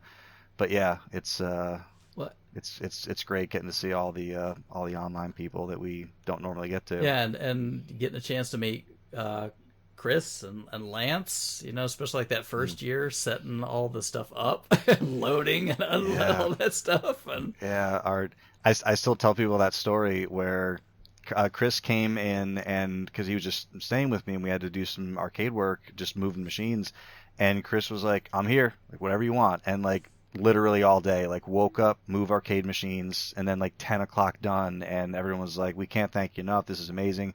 And we're on our way home, and sometimes you're so hungry you just don't think about it. So like I wasn't thinking about that I hadn't eaten like all day, and Chris, and like we're going home and it's probably like 10:30, 11, and Chris is like, is it okay if we go get something to eat? yeah. And I was like, oh yeah, absolutely. I'm sorry. Like where's my mind at? I was like, what are you thinking? And I'm just thinking like, what's open at like, like 10:30? And I was like, I don't know. There's like fast Oh, did we food, go to like that Chinese. Like I don't know what's steakhouse? open Was here. that? And Oh I yeah. remember saying that to you, and you were like, listen, you know what I'm thinking right now? You're like, I'm thinking about a steak, like after that long day of work. And I was like, ooh, steak. And I was like, I wonder if this steakhouse is open. And we looked, and sure enough, they were. And at the end of this like super long day, we had this like really, really good steak dinner at like 11 at night, Yeah. and then crashing on that. But yeah, that's all fun. And then not to just piggyback stories, because eventually we'll get to some conversation. But when we all went into New York City together before a retro world, where we went into Nintendo Yeah. World, and Kelsey's if his camera picks up better than mine does, is wearing the shirt that I should have bought that day. I did not. Oh, I'm not Metroid wearing it, but 2. guess who has one too? Ah, I know, because everyone who was there was smarter than I was that day. John bought one. Yeah. So yeah, I really should have. I didn't. And that actually, that's still my Facebook. Not that I'm ever Oh, really on it, but it's still my Facebook profile picture. Is the Nintendo World pic. I could put my little Oh Nintendo yeah, World Championship hat on here. NWC. But yeah, it's and it's crazy, like there are definitely memories from the shows, but it is amazing looking back how many memories like are those people. So Oh, it's all the people, and even like some of the vendors we got to meet. Like we saw the same man, vendor a few years in a row, and we had Off the Charts, who used to be a show yeah, sponsor that we got to meet Chris, the first year. Chris from Off the Charts. So we got to meet him, and he was there a few years. Yeah. And I remember it was like the first time I was in we were walking around the show floor, and I'm talking, and somebody goes, "Hey, are you that guy from the Collectorcast?" And I went, "What?" Yeah, I like the show, man. I'm thinking, oh my god, that's like the first time I think I've ever been recognized for anything randomly in my life. Yeah. When someone was checking in for the very first Retro World Expo, they were like checking in for their table, and I'm telling you, my mind was in a million places. I was just trying to make sure everything was happening. I was not as frazzled as I would get in later years, but I was very frazzled and just trying to make sure stuff was happening. And someone came up to me and said, like, oh, I'm checking in for my table. Here's this thing. I'm a big fan of the show. I brought this present for you. And I was like, what do you mean you're a big fan of the show? This is the first year we've had the show.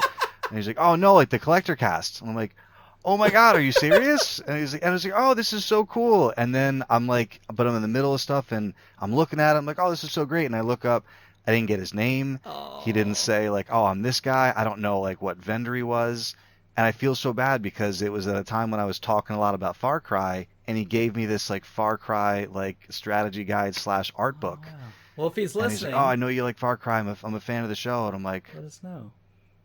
Yeah. So if you're out there, or if you know that guy, please ping me. I didn't mean to not remember you. It was a very fast interaction. Yeah. And then I didn't even get into, I mean, I'm sure Kelsey can chat about it too, is all our shenanigans. And the road trips and everything to get. The laser disc, some of the thrift shop buys. Me almost dying after dropping him off at an airport in New York City. Coming home. I got caught in the hood.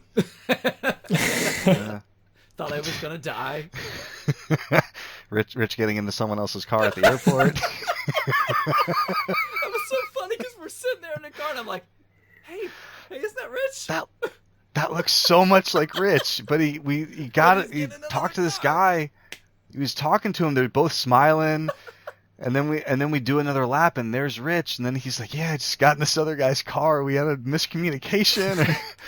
Oh man. So yeah, I mean, obviously, probably the best way to have a podcast in the world is just to keep repeating like inside jokes and stories to a mass audience. Like when Kelsey and I got sent to go pick up Eric, we think like, where are we gonna find this guy from Germany in this giant LaGuardia airport? Right? We're never gonna find him. We walk right up to the first door. There he is. Yep. Just standing there, hey guys. And we're like, hey. And we're like, hey, so we're going to send someone to pick you up. And he sends us a picture of himself, like what he's wearing in his suitcase. And we're like, okay, like this is what he looks like. And yeah, I remember you saying like, there is no way that's him. Yeah, no, I mean, we're supposed to be like, how on earth are we going to find him? And, like, the doors just part, and he's there he is. Like, the first place we go. There's like a big light behind him. There's like a sound. There's like so many entrances. I'm like, how did we even get the right entrance? There's dozens of gates, and we're like, let's start at A, I guess, and work our way up. Yeah. Isn't that the joke though? They say like, there's like billions of people in the world. Everyone's always traveling, but like somehow at the airport, like you run into people you know. It's like, oh, what are you doing here? So crazy. Yeah, I could go on and on. Yeah, I probably should stop for a little bit, but I don't know, Kelsey, you want to jump in here because I could probably ramble on for a long time. I've noticed. You guys have lots of stories. I like people. I like the people I get to meet. It's a big deal for me. Yeah. I feel like I've got a very different perspective on cons than you guys because of a couple things, but one of them is because of where I live. I am very northern Canada, and we're the largest hub city around my area, and we're not a huge city. So there are no cons within a day's traveling distance of me. Like if I want to go to Vancouver, which is the closest one, it's about a 9-hour drive from where I live. That's the closest place to go to a con. I also don't know anyone I can crush with in Vancouver, so it's not a appealing place to go to. You need more friends. I have the correct amount of friends. So the first gaming convention I ever went to was the one with you guys at Retro World. Wow. I had been to one just like general fan convention prior to that. So I really didn't know what to expect. And like you said, all of the good memories are like with you guys, like Chris was saying, I flew up to his house. He lives in Indiana, stayed with him for a bit. And then we drove all the way to Connecticut and had like a little thrift store and game store. Like we stopped at like, it felt like 20 of them on the way there. Like anytime we saw some cool little store, let's go see what they got. We went to this weird vacuum place. Yeah. That had this cool arcade in the back, had like a Chuck E. Cheese in the back half of it, like a pawn shop in the front, and like a vacuum repair area. Wasn't it like Game and Vac or something like that? Yeah, it had a silly name. No. So we found all these like really neat little stores. There was ones that were just like a hole in the wall, but it was like all Japanese imports. Yeah. And another one that was like hidden underneath the building, and it sounded like the guy that worked there like was terrified of his boss and he wasn't supposed to talk to people. Yeah, that guy. Yeah, that was in dang it, the place where The Office takes place. Oh, in Philadelphia or Scranton? Scranton. Yeah. That was when we went to Scranton, and you don't ever want to go to Scranton. Oh, that was fun. Like the shop too, like there was no shelves. It was like tables, so everything was just stacks and stacks of games everywhere. There wasn't anything was not organized. Weird. If you wanted something, you had to dig through the stack for it. And the guy was like serious, like you're almost. I was expecting him to look at us like, "Get me out of here, please." Well, like my total came to like $21 or something, and I was like, "Can I just give you 20?" Because trying to haggle $1 off him. And he stared at me like a deer in headlights for like 2 minutes without saying anything. And he's just like, I will die if I do that for you. And he's like, take the extra $1. Here you go. It's very fun. Yeah. Yeah. And just like playing stupid word games in the car to try and keep each other up till 2 a.m. until we got to a hotel in the middle of nowhere. So many hours memories of that. Yeah.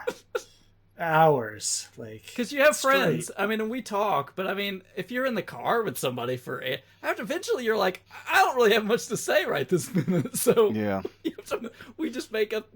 Yeah, what was it? It was like you had to find a game name that had the last letter of the one that the other person said. Right? Wasn't that it?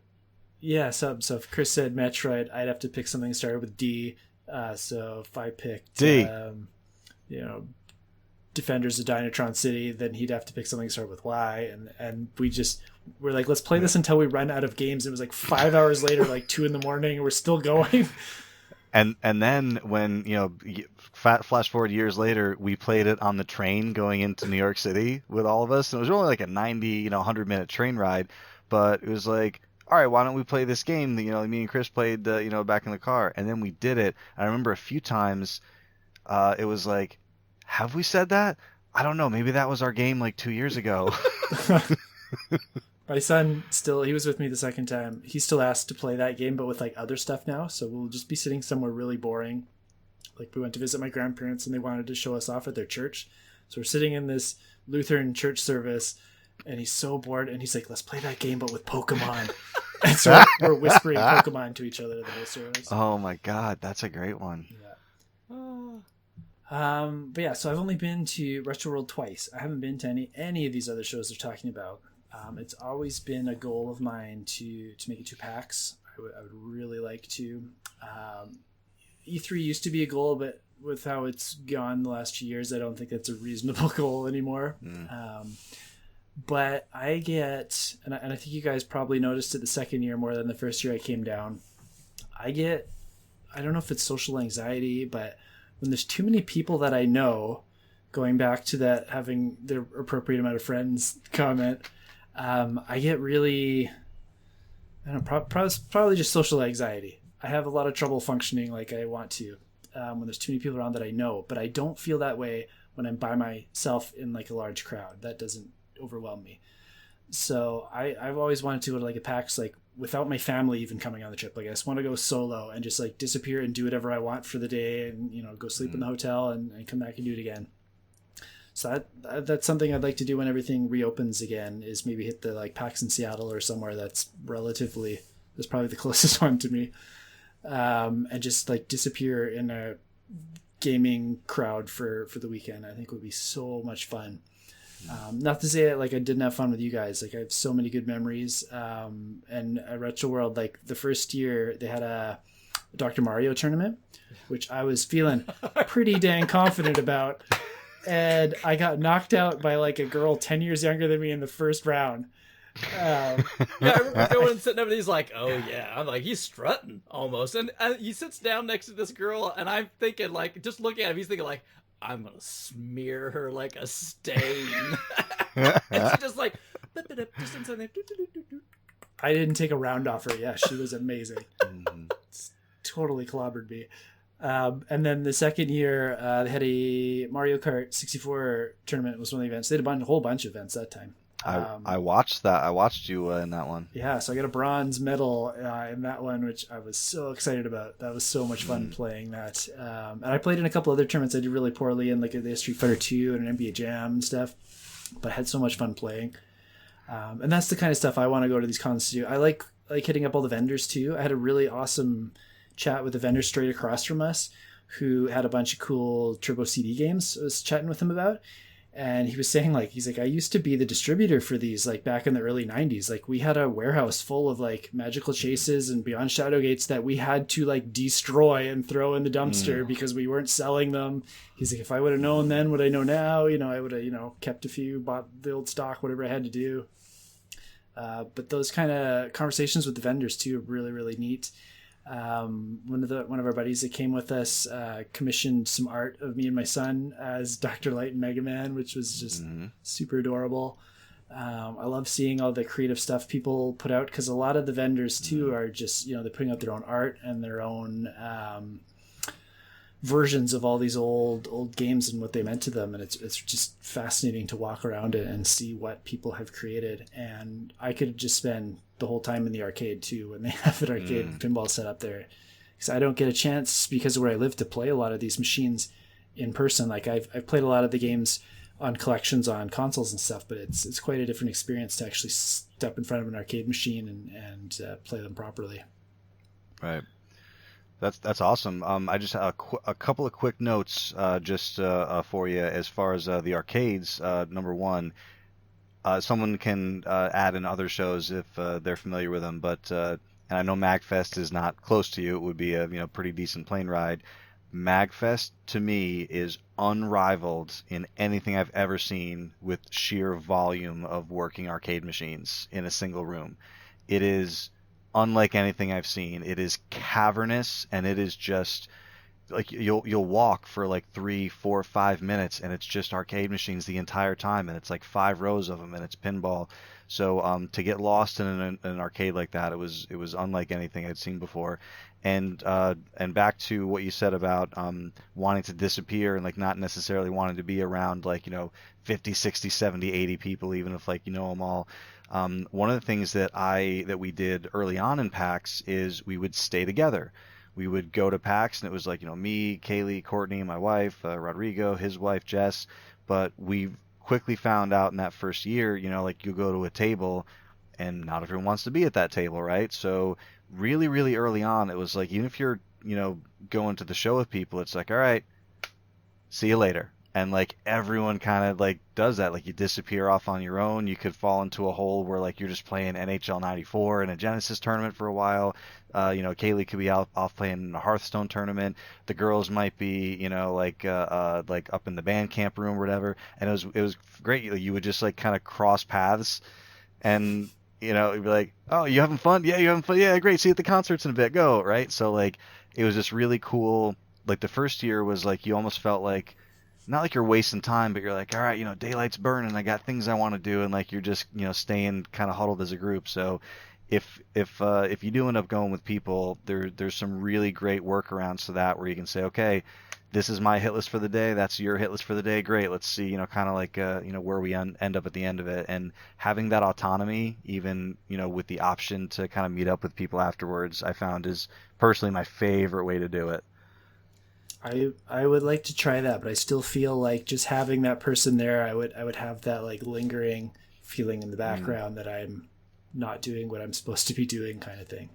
Gotcha. Yeah, but that so does you just sound want a lot more enjoyable. You want a James Bond vacation where like, okay, no one knows where Bond is right now. He's somewhere. When he's done, he'll come back. Yes, that's what I want. I'm thinking too, like out on the West That's Coast, something like California Extreme might be up your alley, because that's like just a giant, crazy, huge arcade convention where you see things that are like prototype machines that never even came out. So yeah, that sounds great. I'd love to even just go to like the Strong Museum of Play or something too, like by myself, and just spend a couple days just exploring that kind of stuff. Yeah, I know, like, there's all kinds of, like, I went to something called Pinball at the Zoo that they have up each year in Kalamazoo, which is just a pinball show. I see what they did. Yeah. So, that's Bill was going to be disappointed when he got there. I was like, are we playing Zoo Tycoon or are we not playing Zoo? Oh, we're not playing Zoo Tycoon. Okay. But, it's really cool. You can go play. They have a lot of the games are for sale, but, you can play, of course, parts dealers and all sorts of things. Speaking of for sale, one of my favorite things, too, that I didn't mention was the auctions that they had at Retro World. I wish we could do those old style. So much fun to be at a live auction. Like, yeah, it was a blast both years that I went for that. And I got some really cool things and hooked Chris up with a Sharp TV the first year, and now he's got a second one, so we're trying to figure out how to get that original one up to me, which is quite a task. So yeah, when we figure it out, I'll eventually have a Sharp TV up here, which I'm pretty pumped on. That's awesome. But yeah, we started off the auctions pretty grassroots, and it was great. Yeah, and we're like, it's going to be a pretty small room. We have no idea, success, people are going to show up. Like, it was kind of late, and we're like, let's just see what happens. Like, do any other shows do this? We didn't know, but like, it started off very small. And the first year was like, there's 5 organizers in the first year, so it was like, how about each of us brings, like just a handful of things? Like, each of us will bring like 5 or 6 things. I don't think we had anyone else bring anything. It was just like the 5 of us with stuff that we auctioned off. And we thought it went pretty good. And then like the next couple of years, it was a similar type thing. We like hired an auctioneer, but it was a similar type thing. Like, we brought stuff. We had like a guy on Google Sheets in the back of the room, and it was like, okay, like, come pay us for the cash or PayPal at the end. And then in the interest of our time not being just like completely monopolized by not just that, but like many, many, many other things that have to be done at the show, we hired a company that does auctions just to do the entire thing. And it's very, very different. It's you can see like all the stock that they have, like for a long, long time before you can know what you're interested in. But I do feel like you lose some of that excitement and the kind of like the intimacy of the original format, because it really is like, okay, we got this, what are you thinking? $1, $2, $3, $4, all right, keep it going, and it was like very, very quick, and it's like, that's not cool. Or like there'd be like the auctioneer too, like the first year, like they knew what the items were, so they would try and sell them if nothing was happening or was bidding. They'd describe what they were and kind of sell them. And when you had the auctioneer, like, they obviously weren't gamers, So they'd just be staring at this thing, like reading the box, basically. It was a drag. Peggy 16. This is I remember because I got rated E. I was gonna throw something in the auction that year. When they told me what their cut was, it was like, whoa, like I can't do it. But the buying was still really fun. I got a really smoking deal on Bonk 3 for Turbo CD, which I didn't think I'd ever own. And then they had this Neo Geo CD lot that I was planning to bid on, and they like switched their format mid bid, and they just cut the auction when I thought I still had the ability to throw a bid up. I was just waiting to see if they were going to drop it some more. And then when I went after to go talk to them and like throw a bid on, because no one had bid on it, they're like, no, it's too late. Like, we can't do that now. So I don't know if I was confused or if it seemed like they'd changed it from how they did it on previous items. They drop it down a bid if no one bid and look for that starting bid. And I was waiting to be the starting bid, and they like killed the auction before I had a chance to. Yeah, it was a lot of fun those first couple of years, and very exciting. And then I think once the company came in, you felt like you're like, okay, it's an auction of a company that's doing things. So I mean, it felt like an estate sale or something. Like, yeah, here's some crap. All right, give me some money. And it's interesting. And it's interesting being on the organization side, because like if I didn't know, if I wasn't on the inside and I just went to both auctions, I would be like, well, that was better and this is worse. And and even like hearing people say that, like, I understand, like I totally get it. And, but like, you explain to people, well, X, Y, Z. And even like the first year, like, because of contract reasons, we couldn't have food trucks. So because they sell food in the venue, and they're like, well, the reason you're getting the price that you're getting is because like we expect to make X dollars on the food. So if you're adding food trucks and we're making less, like it just doesn't work that way. So the first year, the biggest complaint we had was there were not enough food options. The food at the venue was really expensive. And then there was like a food truck that first year, and it was like, I think it was like ice cream, or it was like something like weird, and it was cold too. And people were like, why was there an ice cream food truck? And like some inside baseball, like the person who owned the food truck was either like new or was like a brother-in-law of like one of the organizers who's like no longer an organizer. And it's like, of course.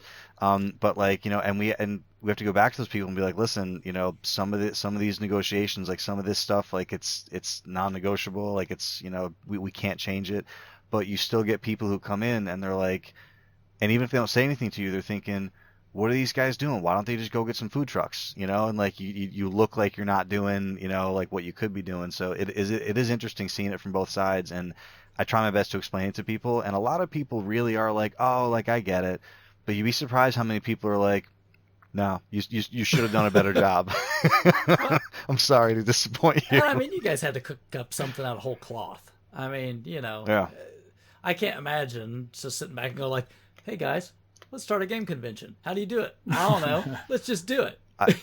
Me and Chris all the time, like, every time we get together, we reminisce, and like, whether the beer's flowing or not, like we just at some point in the evening kind of look at each other, and one of us will be like, remember, like it would, like, because he came to me and he was like, I want to do this thing, and I think you're like the person who will like be good to, good person to organize it with.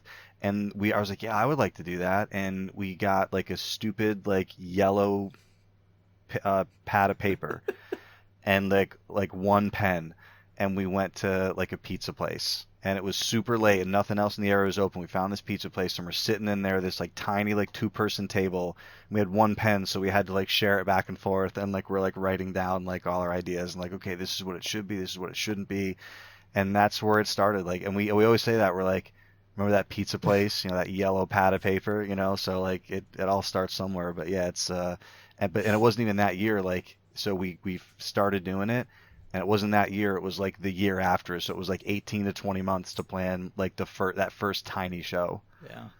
So, and you think it'll get easier every year, and like some of it does, but like in other ways it's like, no, it's like exactly the same amount of work like every single year. So yeah, I've thought, because there's no good, I mean, there's Gen Con, but Gen Con is not video games.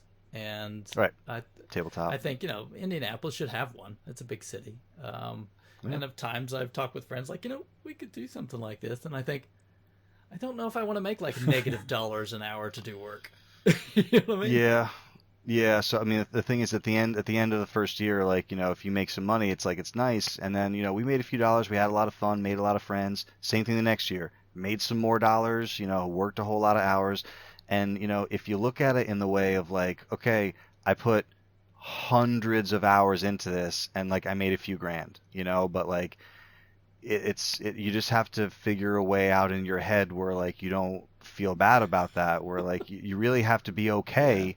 You're gonna make a few grand, like, and the thing is, even though you make that few grand, you should put it back into the show if you want the show to get better. So now you're not making anything. So for a few, that's what we did for a few years, and I'm happy that the show got bigger, and I'm happy that we kept making a few more dollars. I was also very happy to get a larger check when I cashed out than I ever had in any year like leading up to that.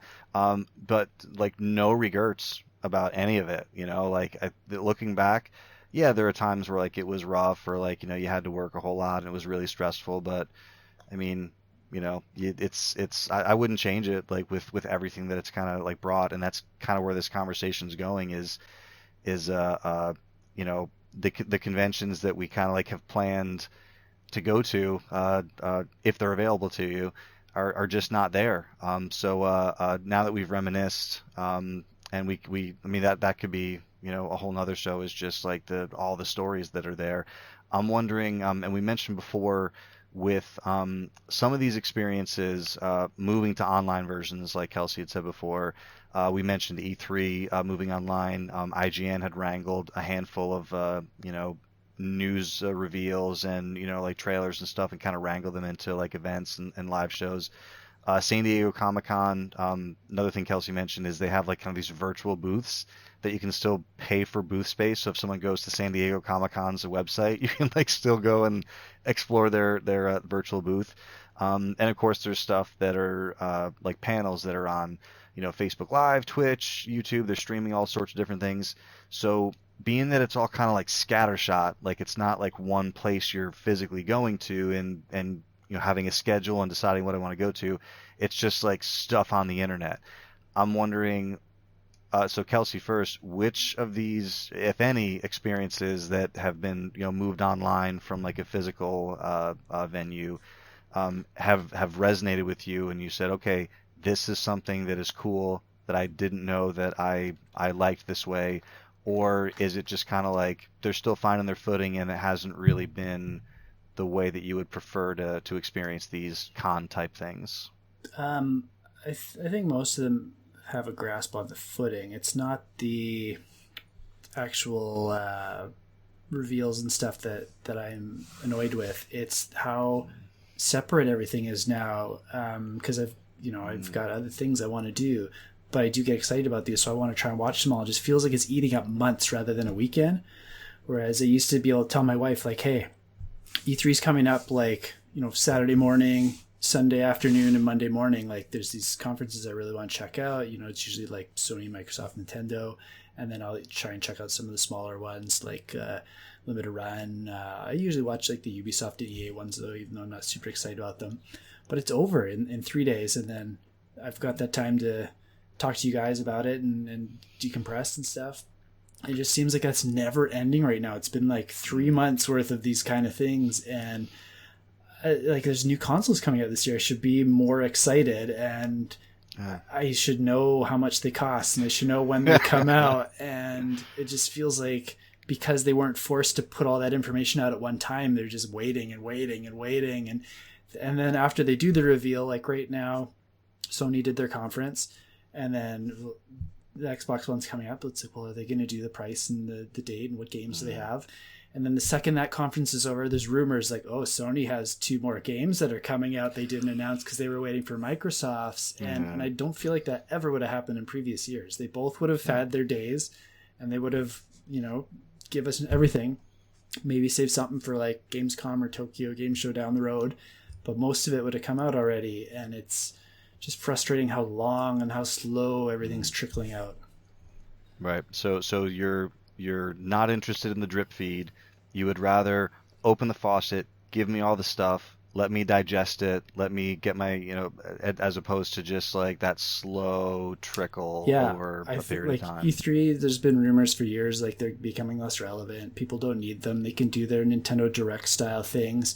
And with them just saying it's canceled this year and not finding a way to bring all these people together and keep them together, I found very frustrating because I don't think they do need E3 anymore. I think they all know that now. And I think this is how it is from now on. We're going to have all of these slow trickle feeds because Microsoft doesn't want to coordinate with Sony and Nintendo to all have their stuff come out in the same weekend. It doesn't make sense for them.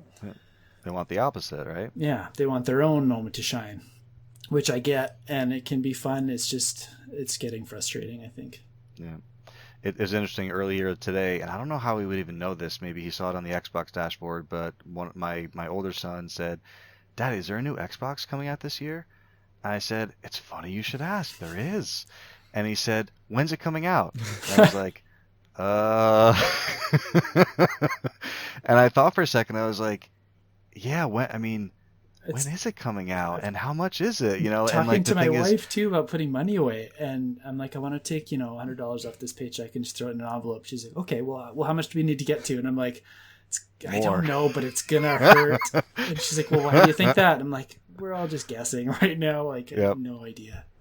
I remember I was listening to episode 54, and I love how you started, and you're an optimistic guy, which I love about you, but I love how you started, in one place, and then as the conversation went, you were like, I was feeling really good about this, but I'm not feeling as good about it anymore.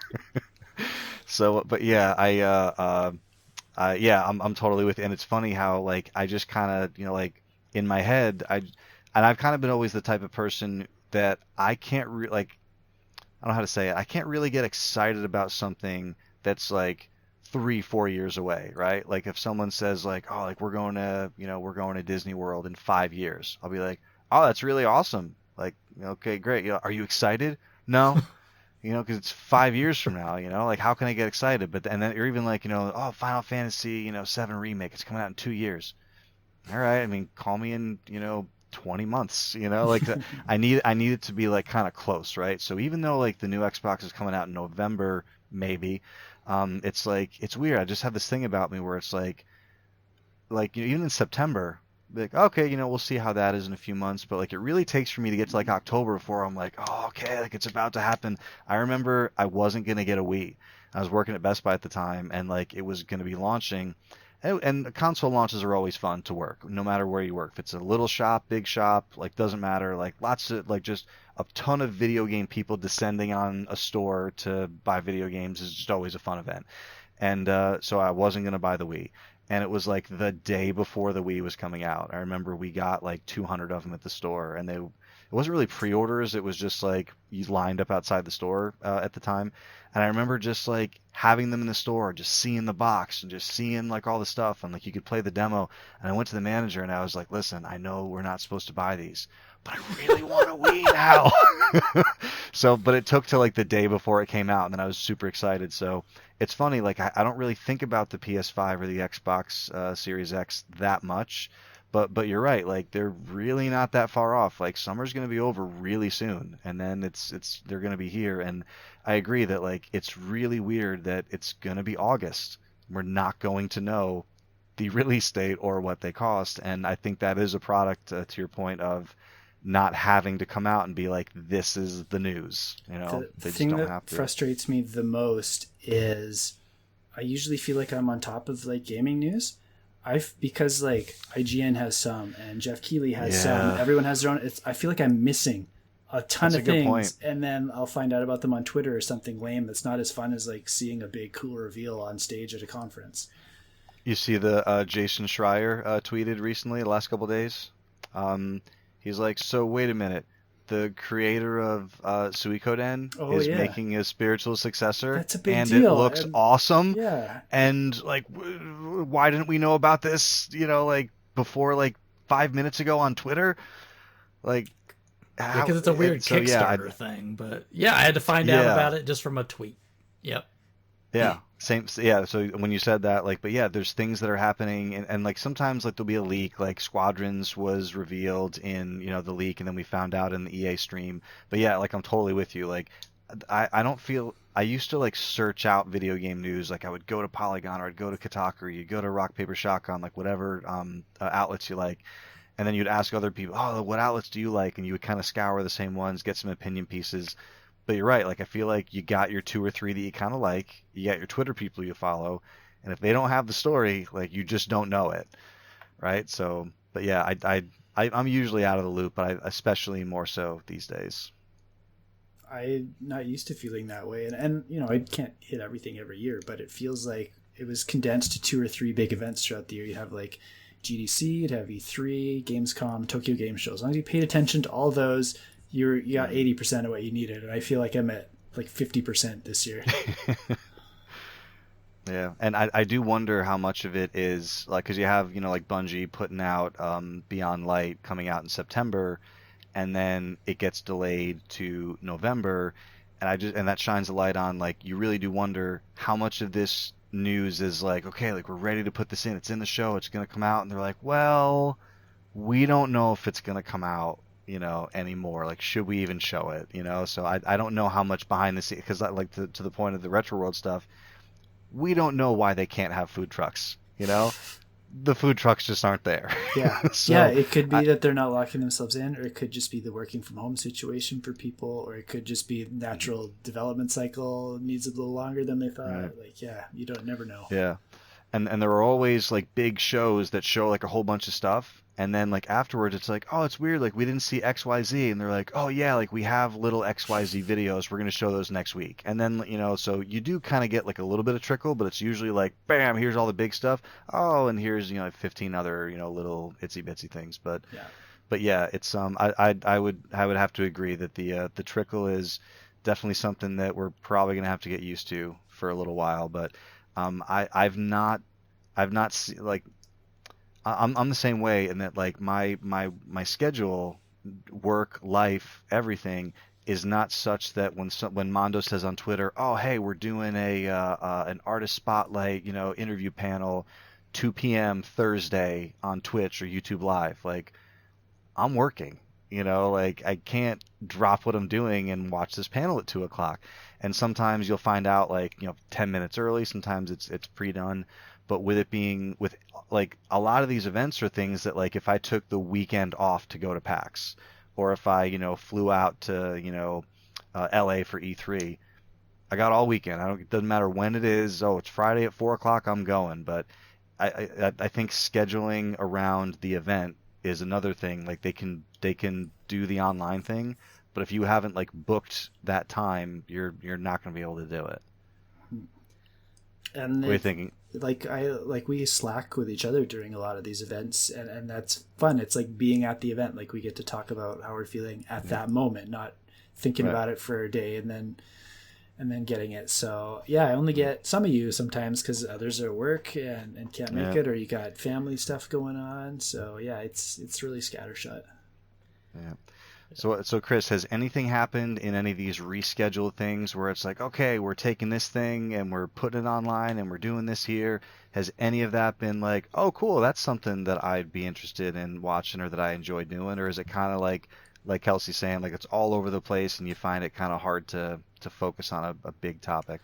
I'm pretty much, I think, in line with what Kelsey's saying. And I think it even paints the picture that we've gone this long and talking and we haven't even mentioned a peep about the Microsoft show that was just Thursday.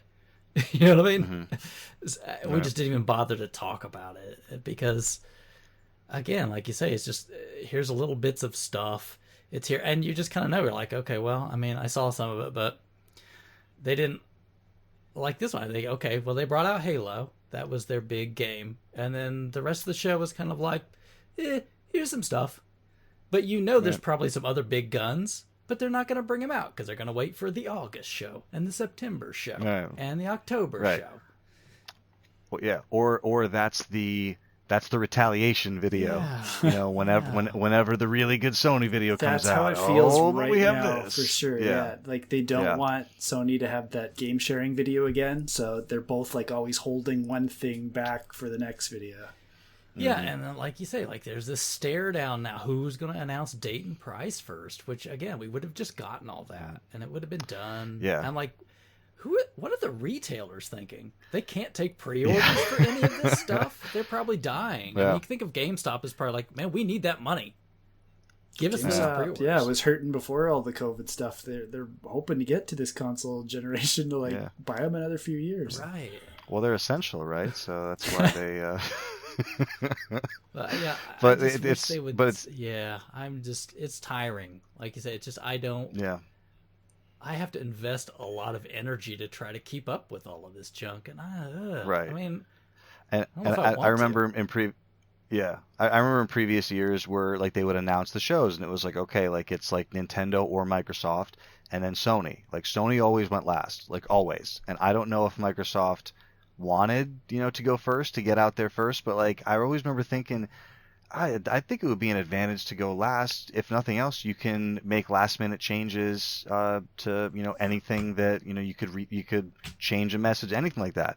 And I'm not a conspiracy theorist at all. I'm actually very, very anti-conspiracy theorist. But there are people who have said like it's entirely possible that the message was adjusted after the awful Microsoft showing for the Xbox One coming out, like just being like a weird like combination of like we don't know what it is and a game machine, like with Kinect, and it's not as powerful. Like so it's just I really think that with Microsoft being not Microsoft, but like with none of the companies being beholden to any like weird E3 schedule, like this is like the first time in a long time that Microsoft's able to be like, you know what? Just gonna say whatever we want, whenever we want. We're not on a schedule anymore, and I don't think they're gonna flinch. I think they'll wait. I think they'll wait till November. They'll wait till November 19th, and they'll be like, "Bam! It's $2.99. What are you gonna do?" The Sega Saturn model. Yep, exactly. But that's it. Like they're at this standoff, and you're like, "Who's gonna?" We said that last time, right? Who's gonna blink first? It's right. Oh yeah, like it's almost August, man. Do you think? Is everyone annoyed at this? Is anyone happy? Is anyone happy that this is how it is right now? I can't imagine that anybody could be happy about this. I mean, I think the companies think this is a good thing because they can like constantly keep in the news cycle because they're constantly putting these things out. I don't know if gamers are excited about any of this crap. I mean, right. I like it. It makes me feel less excited. Just the situation does because I feel like I'm limited on my knowledge that I like Kelsey said, like I feel like I should be more confident in the knowledge that I have. Like we're not even confident we know 80% of the news that's out there. So you still have no idea what PlayStation 5's backwards compatibility situation is. You have no idea, right. And the thing will be out in a couple months. Yeah. And all you have to go off that is like, well, if they had anything to say, they would have said it by now, right? But like, I mean, you just at the end of the day, you just don't know. Yeah, it's just so strange, and they have to know, right? I mean, right now, for them to be able to sell in the fall, they're in manufacturing probably a couple months ago, right? June's what I've heard. They've been manufacturing since at least June at the latest. Yeah. Okay. So and like I've got a boss I've got too much time off right now because I can't go anywhere this year. So I'm waiting to know a release date so I can book some time off. I'm like, I'll take a week off then when the system comes out and, enjoy it, get to learn it. Yeah. I can't book that time off yet. And my boss is really on me for this. I'm like, just wait another couple weeks, maybe. Yeah. American Thanksgiving. Showing August 6th. So I'm hoping. Take American Thanksgiving. Yeah. Yeah, that's probably the safest bet. The safest one, yeah. I remember taking a week off, $9.99 when the Dreamcast came out, and I worked at a movie theater, and I took the time off, and I played Dreamcast for like 3 days, and then I showed up I was bored, I needed some food, so I went to the movie theater, just stopped by, I was like, hey guys, what's going on? And one of the managers was like, what are you doing here? I thought you were on vacation. I was like, no man, Dreamcast just came out. I'm just at home playing video games. It's Soul Calibur. Exactly. Man, that launch, I mean, not to digress, but just, man, Sonic, Soul Calibur, Mortal Kombat Gold, Oh man, NFL 2K. I know you guys aren't huge into sports, but like Ready to Rumble. I just remember coming home that day with like 7 or 8 games, like launch day. Like that was a Yeah, blast. we'll never see that good of a launch day again. No, no, I don't think so. They wouldn't be able to patch all those games in one day with their day one patches. So yeah, we're getting pretty close to time here. We're trying to keep these shows bite sized for you guys, so we can get them out more often. So yeah, we had a little digression there into kind of like the current news and like the way things are going. Just I think by way of just being frustrated that we don't have But that information. you did miss last conversation too, and I wanted to get a bit of your perspective. So I'm happy we went on that tangent specifically.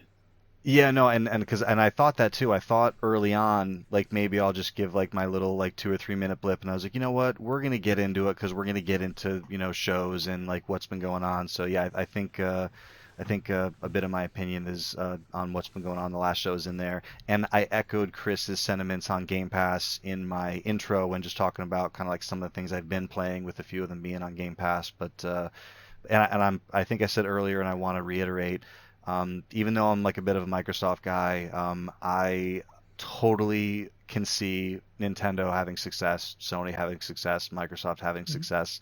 I would like for them all to have success. I think they're all doing really different, interesting things in different ways. And I think the only other thing I didn't answer is, I think you guys were saying, like, will you be there day one? Like, will you be getting a PS5 or Xbox the day it comes out? My answer is probably not. You've got a kid But bugging you for a Series X now. You might so need one under but the that Christmas tree. so that's so it's contingent on uh anyone's opinion on the graphics of Halo Infinite notwithstanding. I'm going to play it because it's included with Game Pass. Yeah. So, and I'm pretty sure it's going to be included with Game Pass for PC. I have an ultra wide monitor. I have a pretty decently powered rig. I'm probably going to play it on PC. Um, the argument used to be my PC is more powerful than anything that the console is going to do. So, given the choice, I'll do it on PC. But we still play the console all the time. So now that we have some 4K 60 frames per second with some rumors of support for ultra wide monitors and different resolutions, I'm more open to the idea of going up to the Series X.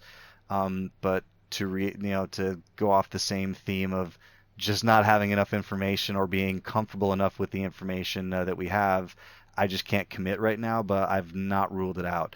I don't see getting a PS5 just because of where I am in the Microsoft ecosystem, between the PC and already having like, Game Pass especially. But again, I'm, very, very happy to see Sony put out a really good box that has some really good games on it. So I think that's probably where I stand, and see if we can get this bad boy in under 2 hours. Made We're it. so close. So I want to thank these two gentlemen, Chris Cantrell and Kelsey Polnick, for joining me. These guys are prolific on Twitter. At Kelsey Polnick and at Collectorcast is where Chris hangs out. You can find us on rfgeneration.com, collectorcast.com, spotify.com. 3cooldudes.com is taken, but we're looking to acquire it if it becomes available on GoDaddy. Am I missing anything, guys? What else do we got to tell everyone about? Nah, and YouTube, right? Because you'll find this Oh yeah, recording. YouTube. Yep. So yeah, so we missed with my Xbox Series X powered rig here. The guys couldn't do the video capture without me here last week, but we're back to video this Didn't week. have So enough YouTube. teraflops last week. Nope, you were one shy. Needed one extra flop. So, but yeah, and we'd love to hear any feedback you have. We've been using the same kind of layout for a little bit. We've been toying with the idea of live streaming this. I've still got to figure out if anyone out there has any information on setting this up. I'm having some trouble figuring out how to get the mix minus, I think is the term, where we don't get echo on the live stream because it feeds the audio back to the stream. So I know you can do it with a mixing board, but I'm having a lot of trouble figuring out how to do it with 3 remote people. So we are looking into Twitch. If anyone has any tips for me, I will accept tips. I'm Bill McGee on Twitter, BIL. And yeah, I think that'll just about do it. So thanks for joining us, and we will see you next time.